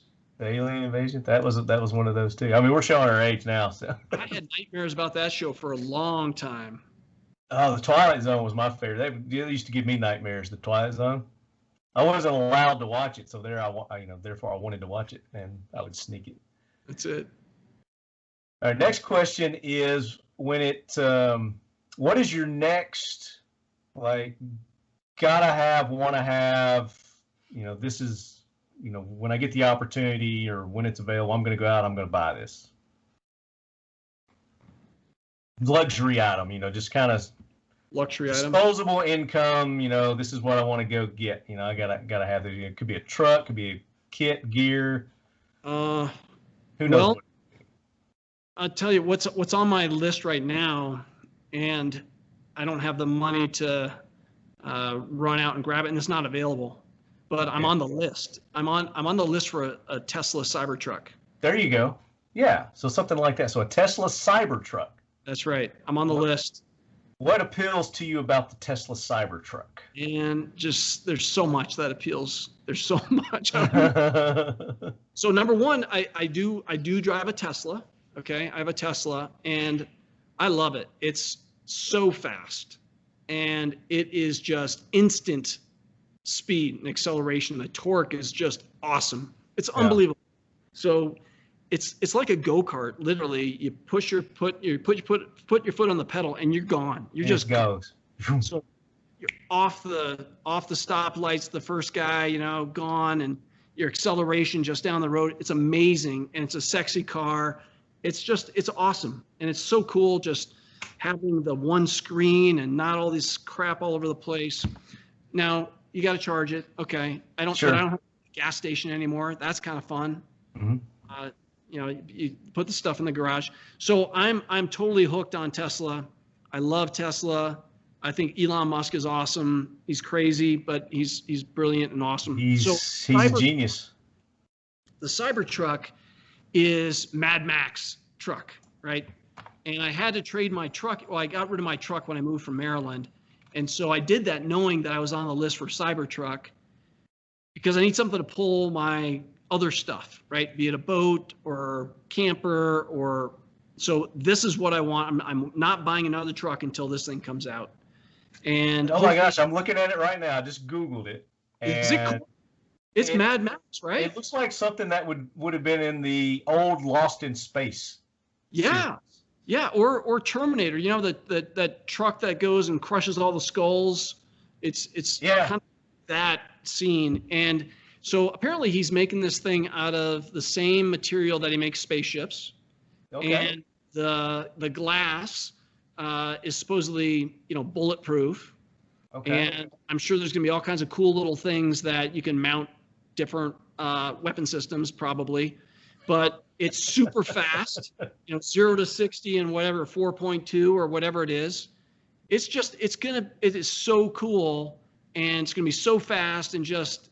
I mean, is this right on the price? That's all they're going to cost? No way. It. Yeah. $39,000 for a single motor. Dual motor is $50,000. A tri-motor is $70,000. And you got to go. Here's my advice. Okay, you absolutely get the dual motor. I am going to get the triple motor because you get even more torque, more horsepower, more pulling, capacity and all that. All-wheel drive. Yeah, it's an all-wheel drive. Okay. But you have to make sure if you get a Tesla, don't cheap out and get the single motor. You got to get the dual motor, and even these cars, you can get performance mode for another like 10,000, and it gets you 0 to 60 in 2.9 seconds. See what I'm saying? 14,000 pound towing capacity. There you go. What else do you need? I mean, I can't wait. And you can reserve one for $100 down right now. I put my name on the list. The first day he announced it, I got my name on the list. Oh my gosh. So I can't. I think it's ugly as hell. It grows. Okay, it grows. That shape has a name. I can't remember what the geometric shape for that is, like a rhombus or something. I don't know. Something like that. Do you remember the Pontiac Aztec? Yes, that is what it reminds me of. Yeah, absolutely. I hated those. I hated the Aztecs. That was such a bad idea. Oh, it was. Why did they do that? But this looks like something that you would get in your Lego kit, and you could keep adding to it. You know what I mean? You could keep building onto it. So maybe that's the purpose that he's got for this. Well, you'll have to go out on YouTube and check out some of his videos, because there are a couple prototypes out there. Okay. They're not available yet. I don't think he's gone into any sort of production yet. Nobody will tell you anything about that. But I'm really excited about getting my Cybertruck. So there's no due date, like coming out in the next year, 2 years, or anything like that? Well, I think before COVID, it was supposed to be 2021, but now I think because of COVID, it's probably slowed down a little. Yeah. Very cool. I mean, that's cool. Yeah. It's affordable too, and it's affordable. It is affordable. Plus, you're saving the planet, man. Who cares? As long as I got my nutrient survival, the planet can go to hell. I bought my Tesla for the speed and because it's really sexy. There you go. I guess you could probably lift that too. Put it on a lift kit. Put some bigger wheels on there. Really monster truck it up. I don't know. That's cool. It's already pretty. All right, so we're going to go to the next realm on this question. So laws be damned, money be damned. What would you own? What would I own outside of my Cybertruck? Yeah, this is something that it's affordable. It's this is attainable. Okay. This is sky's the limit. Laws don't apply. Money doesn't apply. Okay, so I think the thing that comes to mind for me, I'm an artilleryman. I was a fire support officer, but a trained artilleryman, and so I think I would probably get like a howitzer, probably a 105 millimeter howitzer, something I can tow with my Cybertruck. Okay, there you go. That's cool. And stick it wherever I want to stick it, and shoot artillery rounds into the mountains or something. That would be pretty cool, because you're Why not just have one mounted on your Cybertruck, and you could fire it from the cabin? Yeah. You got a tank. Yeah. That's what tanks, they have 105 millimeter main guns. Yeah, it's just a portable driving howitzer. Yeah. Yeah, but I think the howitzer, that would be fun. That'd be a lot of fun. Probably that. What would be the first thing that you would blow up with it? Oh man. Because you gotta have a target. You gotta shoot something. Well, I think the first thing I would do is I would probably put blanks in it of some sort and just do like a 4th of July, 1812 overture type thing. Oh, that's cool. Yeah. That'd be pretty fun, and wake up the neighbors, right? From 2 miles away, right? The first thing to blow up, they put 105 millimeter howitzers in the AC-130 Spectre gunships. That's what they were shooting out of those things. Okay. I don't know if you knew that or not, but I knew they had some big guns. I didn't know exactly which round they were shooting at. No, 105s, but they were using a howitzer round. or cannon, direct fire, down. And I know that because that's what they used in Panama, but that's what they're mounted in Spectre gunships. Nice. So, yeah, I don't know. I'd probably just take aim at junk cars sitting on a mountain somewhere. There you go. I'm not breaking stuff just to break it, but I like the idea of the blanks, just like maybe powder rounds or something like that. Just poof. Right. Totally. That's cool. Yeah. Next question is let's do this one. So is there maybe something that you own, and I don't think you'd probably be ashamed of anything. You just admitted that you still have your Planet of the Apes dolls. That's what they were always called. What else? Dolls. They're action figures. Damn it. Action figures. Something that you own that maybe you're a little embarrassed to admit that you own or have. Wow, I don't think it goes any lower than action figures. I can tell you that, to this day, for Christmas, for my birthday, I get Planet of the Apes stuff. So you're that big of a Planet of the Apes fan, okay? From my family, they are just, what do we get Eric? I don't know. He likes Planet of the Apes, so I still get Planet of the Ape things, and now they're making these new movies, and so kinds of merchandise out there. Of course, it's not worth anything, but I feel obligated to hang on to it and put it in a box somewhere. So it's probably that Planet of the Ape collection that's sitting out there. I have my Star Wars figures too, by the way. Oh, nice. Got your original ones? I got my original ones from the first movie. Yep. Oh, nice.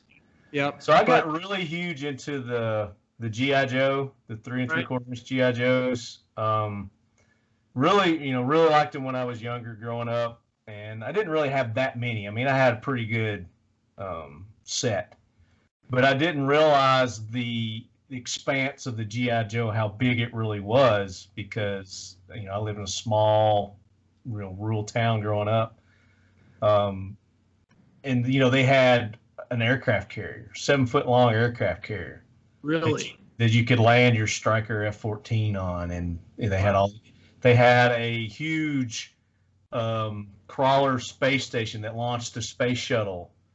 They had all these huge little play sets and different things that, as growing up, I didn't realize they had. And when I was in my 20s, when I graduated college and was getting a little disposable income, I was like, man, I didn't know anything about that. So I just went crazy and ended up with like one of the largest G.I. Joe collections in the Southeast. Oh yeah, I mean, I had thousands of figures and vehicles and all that stuff. And I got into the foreign stuff too. So I was like, oh, they made these in India, they made them in China, they made them in in Costa Rica. I was like, I gotta have those. Right, eBay probably just came on the horizon too. Yes, eBay was one of my downfalls. Yeah, at the time, I would just buy massive collections just to get like one piece out of a collection that I saw on eBay. But so I traded all my Star Wars, figures. I had all the Star Wars, and I had all my Mego superhero. I traded everything for G.I. Joe. I mean, I just went crazy. How about that? For G.I. Joes. And then I sold it when I was in my 30s, I guess. Okay. Sometime around in my 30s, I ended up, was like, all right, enough's enough. I gotta put a car in this garage to get these boxes of G.I. Joe's 7-foot aircraft carrier out of the garage. Right. It's the ladies aren't really attracted to my G.I. Joe collection anymore. Well, I'm impressed you got Mego down. I for the life of me, I would never been able to tell you what manufacturer that was. Oh yeah, Mego, man. They were the kings of the action figures in the day. They made the comic book pages come to life with the Mego characters, and just the fact that you could mail order those, from the back of the magazine. That was the thing too. We didn't have the internet or. Right. No, of course not. I guess you could phone order, but. It was you would mail in, tell them what you wanted, check a box, whatever, send a check right through the mail, And I mean, this was the day in the days where, you said I want to buy it, and they would send you what you ordered. Include your shipping and handling. Include, yeah, $250 or whatever it was, for your shipping and handling. It covers everything. And then like 3 weeks later or something, you go check the mail every day. Oh yeah. Waiting for your figures to come in. I remember this one time me and my brothers had ordered like 2 each. So we were expecting a big order of our superhero figures to come in. And, like 3 weeks went by, 4 weeks went by, right. 5 weeks went by. And we're like, oh my gosh, they hoodooed us. Who are you going to call? They hoodooed us, So I think there was a number. I can't remember exactly what it was. Maybe our mom and our parents called, and they're like, well, we shipped it. It should be there. So we had this neighbor kid, next door neighbor kid. No. And he invited us over to his house one day to play. And this has been like a couple of months after. We just wrote it off like we're never going to get these, and we got to save up our allowances again for another 6 months, and that kind of thing. And we went over there and we noticed, hey, he's got all the figures that we ordered. And we confronted him, and that little bastard stole them out of our mailbox. Unbelievable. Wow. Yeah. So even back in the day, I mean, you still had the porch thieves. Oh my gosh, that's horrible. That's horrible. Yeah. Oh, tell you, trust me, he got a beating. Yeah, two of them, 2-on-1. Between the three of us, me and my two older brothers, he took a beating. Okay. Yeah. But we got our figures back. Good for you. And his parents were like, yeah, he deserved it. That was back in the day where. How did they not know? Where did these things just showed up? I mean, he had them hidden. He had them hidden in his closet. Okay. And he just, I don't know how we were kind of suspecting him anyway from the beginning. So we kind of devised a plan where we went and we got, he invited us over to his house, and one of us went in there and be like, yep, busted. Yeah. Got it. Now we're going to little payback here. Yeah, absolutely. But those were the good old days. Cool. So last question is, if you could pick anybody or any group of people that you would like to spend the day at the range with, they could be dead, they could be living, it could be a fictional character for people, it could be a mix of all the above. Who would you like to spend the day at the range with? Day at the range. Ooh. Or it could just be spend the day with, Since this is a firearms related show, I'll stick with day at the range. I think that'd be. Yeah. I think there's probably I like Charlton Heston. I think that'd be a lot of fun. Yeah. Now, would you want Charlton Heston, or would you want Taylor, his character from Planet of the Apes? I think Charlton Heston. I'd want him to be raw Charlton, right? There you go. Nice. That'd be one. Probably I think I would love to spend some time with, John Wick is interesting as a character. Mm-hmm. That guy's pretty handy. Sean Ryan, he's this guy that's got Vigilance Elite. He's down in Franklin, Tennessee? Right next to you. Okay. Is that a training company? He is a former Navy SEAL, CIA contractor guy, and his deal is Vigilance Elite. He actually was in Hollywood a bit training Keanu Reeves for his John Wick shows. Okay. Very nice. We've had a couple of people that, Taryn Butler, who Keanu worked with on his firearms handling and manipulation with the pistols and whatnot. We've had him on, and we had Keith Garcia, in the most recent one, he had a lot of shotgun maneuvers and manipulations, worked with him on his shotgun training. Right. We've had them on. And then the company that supplies the guns to the movies, we just had them on, they actually represent Leviathan Group. Oh, yeah, sure. That's how you and I got. That's right. Through Chris at Well, Leviathan. I would invite John Wick, but he would have to bring all his guns, and we would then shoot all those guns. Yeah, all his cool weapons. Deal, for sure. And for some reason, same thing on Heston. I remember him. He's got a very iconic picture with, I think it's a Winchester. Well, he was president of the NRA, for the longest. Yeah, so he'd have to bring his gun collection too. What and wasn't he the one that coined, you can take this gun from my cold private dead hands? Didn't he coin that? I don't know if that was him or not, but he did in the Planet of the Apes. You get your stinking dirty paws. You dirty apes. You damn dirty apes. That's right. But I don't know if he coined you can have my gun when you pry it from my cold dead hands. Was that him that said that? Let's see. He's delivered it. He must have delivered that. When you pry, that's what the internet's for. Yeah, no doubt. I don't have a computer technician like Joe Rogan that can look this stuff up while we're talking. So I'm low rent. I got to do it myself. That's it. And I'm just watching you do it, so I'm not helping. But I did find out your battery's almost dead. So AOC, her group is called the Squad. The Squad. That's what it is. Yeah. Here it is. I'll give you my gun when you pry or take it from my cold dead hand. Is a slogan popularized by the NRA on a series of bumper stickers. It is a variation of a slogan mentioned in 1976. Report from the Senate Judiciary Committee Subcommittee, Juvenile Delinquency. I will give up my gun when they peel it from my dead finger. I think it's actually the Moan Labe. Isn't that what Moan Labe means? So I think Leonidas is actually the one who. Oh, okay. That means come and take it. Sure. Come and take my. I think that is actually now that I think about it. But anyway, there you go. So yeah, all right. Well, good to know.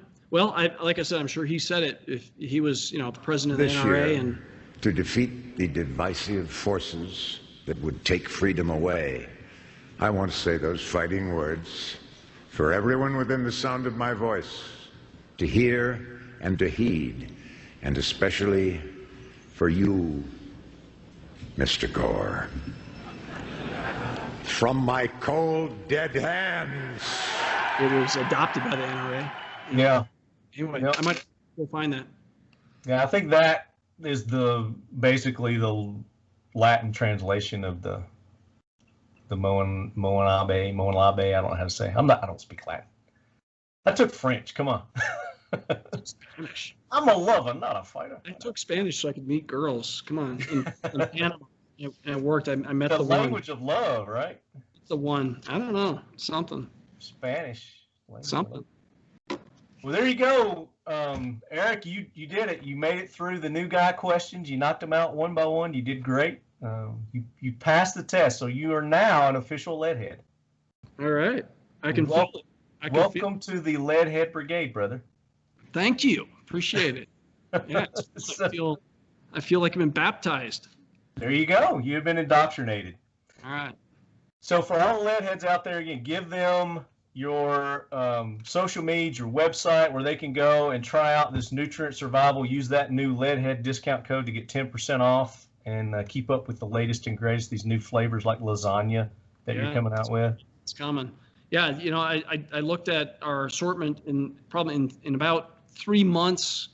We're probably going to have about 35 different items right now. We've probably be about 20, including some of the drinks and all that. We should have pushed this off until all that came. Innovation. But you can go to nutrientsurvival.com, and your code is active and ready. It is Leadhead, and you get 10% off your order. Very nice. And you guys are on the grams, the Instagram? We are on the IG and the FB.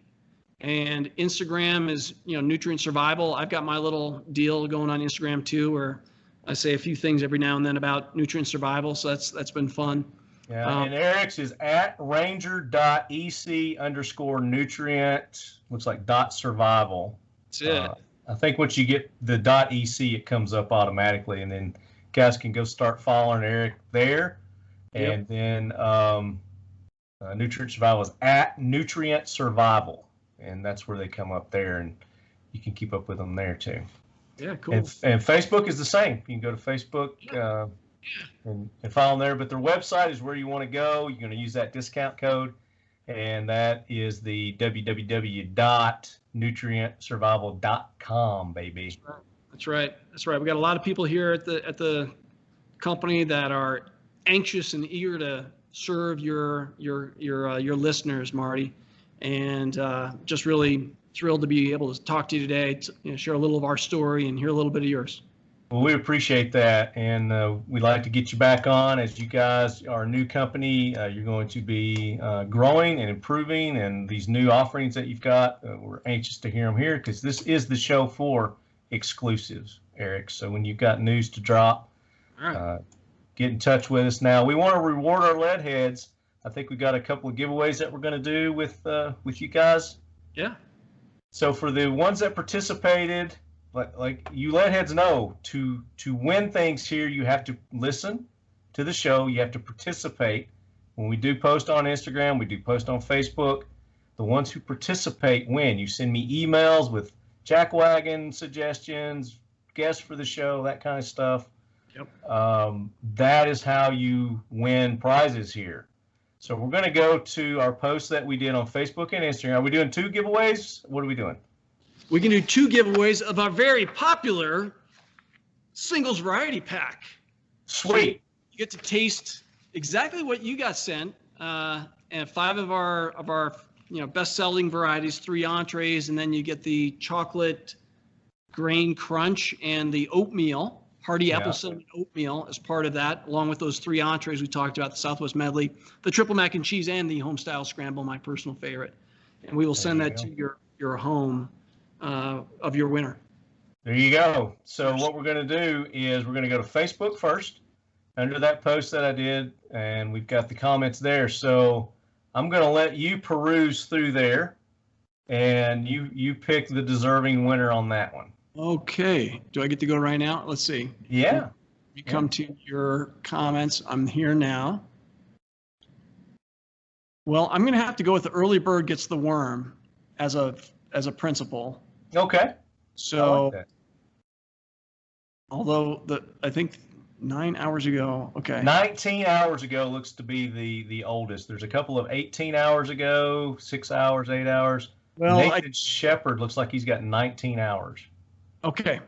Nathan Shepard, and I think we touched on this one, and you spent a little time talking about it as well. But let's give Nathan Shepard that first variety kit. Very good. So Nathan, congratulations! You won one of the survival sampler packs from Nutrient Survival. Shoot me an email, talkinglead@gmail.com, and I'll forward that on to them, and they'll send that out to you. Yep, for sure. Now let's go to the grams. Okay. The Instagrams. Yeah, I'm going to refresh it here. Okay. And you want to do the early bird on this one too? Yeah, let's do that, right? People jump in on your stuff sooner the better. What do you think? Principle? Yeah, I think see, I posted it like 22 hours ago, and I'm seeing 2:21 hours. All right. Well, I like that first one, which is about our point of difference, which is what makes this product stand out. Okay. And I think that's a really important part of our story. So on 2 counts, I think Rayo Shields, congratulations, you're going home with a sampler pack. Very good. So Rayo Shields, and I think that's your real name as I'm hovering over this. Congratulations. Shoot me an email, talkinglead@gmail.com, with your shipping information, and put you in touch with Nutrient Survival, Eric over there, and they're going to hook you up. Yeah, man. So very good. So for you people who didn't win, you want to try this out, like I said, he's giving you a great incentive, 10% off. Use the code LEADHEAD at their website, and you guys can try it. I've tried them. I like them. Otherwise, I wouldn't have them on the show.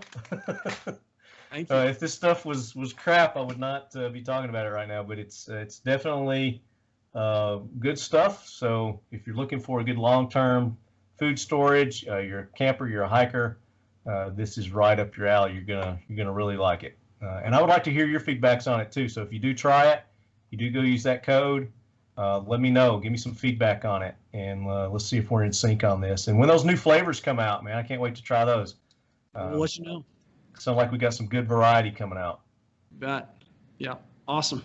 So Leadheads, go and support those that make this show possible. Mission First Tactical at missionfirsttactical.com, seal1.net, Nemo Arms. Another discount code there we've got for you Leadheads. They're extended it to you. TL10, you're going to get 10% off, and that's anything on their website that includes their firearms. And I don't know if you're familiar with Nemo Arms or not, Eric, but you should go check them out. They've got some really high-end, high-quality rifles, pistols, and their shotguns are heirloom quality. Very nice awesome. Shotguns that they've got there. Our friends over at ASP USA have set up a code LED20 to get 20% off any of their lights or light accessory flashlights. They've got the dual fuel flashlights. They got the new one out. It's called the Raptor. And I can't remember the lumens on this, but I don't know if it's on there or not. But it's aftusa.com, and it's really bright. You're going to get 10% off, like I said, any of their light products. And they're dual fuel. So for you survivalists, you campers out there, you store up on the batteries, or you can use the rechargeable batteries in these as well, and they just plug into your, like the normal Android adapter type plugs that go right in there, and you can charge them. And the batteries come out too, so you can either charge it with the battery in it or take the battery out and charge the batteries that way. Very good options there. Factory 47 for the Talking Lead AK Corner apparel, t-shirts, hoodies, our mugs that we have. We call them Leadies, Eric, our Talking Leadies. Okay. Better than a Yeti. Keeps your drink seconds colder than a Yeti, the Talking Leady. That's not been proven, by the way, so I'm just... Big claim. Yeah. They've got the AK Corner logo on those, 2 different sizes. And then our shirts for men and women. Get the AK Corner logo on the front, and then cool AK factories from around the world. Their logos are on the back of those, on the hoodies and the t-shirts. It's FAKTORY47.com. Leadhead, get you 10% off there. I don't think I'm forgetting anybody. If I did, I'll add them in. But man, we did a Rogan podcast today. We're like 3 hours into this, man. Were you prepared for that? No. Did the nutrient survival get you the energy to get through my interview? Yeah, thank God. Did you have a good time? I had a great time. Thank you for having me. I think my team is like, "Where's Eric been?" You know, and when I'm working. Yeah, exactly. Working for you guys. So be thankful. I appreciate it. You're a lot of fun, and had a lot of talking to you. Yeah, I could talk with you for 3 more hours. So that gives more reason to have you back on. Right. So like I said, you guys are welcome back anytime. When you get more product, more varieties, let me know. We'll get on. We'll talk about them. Push them out to the Leadheads. But until then, Leadheads, as always, keep your loved ones close. And my guest will say, and your firearms closer. And then put a switch on it, with a twist on it with your product too. Something to do with the survival food or something like that. Okay. All right. So, wait a minute, let me restart that. So until then, Leadheads, as always, keep your loved ones close. And your firearms closer with your nutrient survival under the bed. There you go. Or in your backpack, on your storage shelf. Every nightstand. But definitely you want it in your belly. In your belly. Thank you. That's better. I like that. Let me do that one.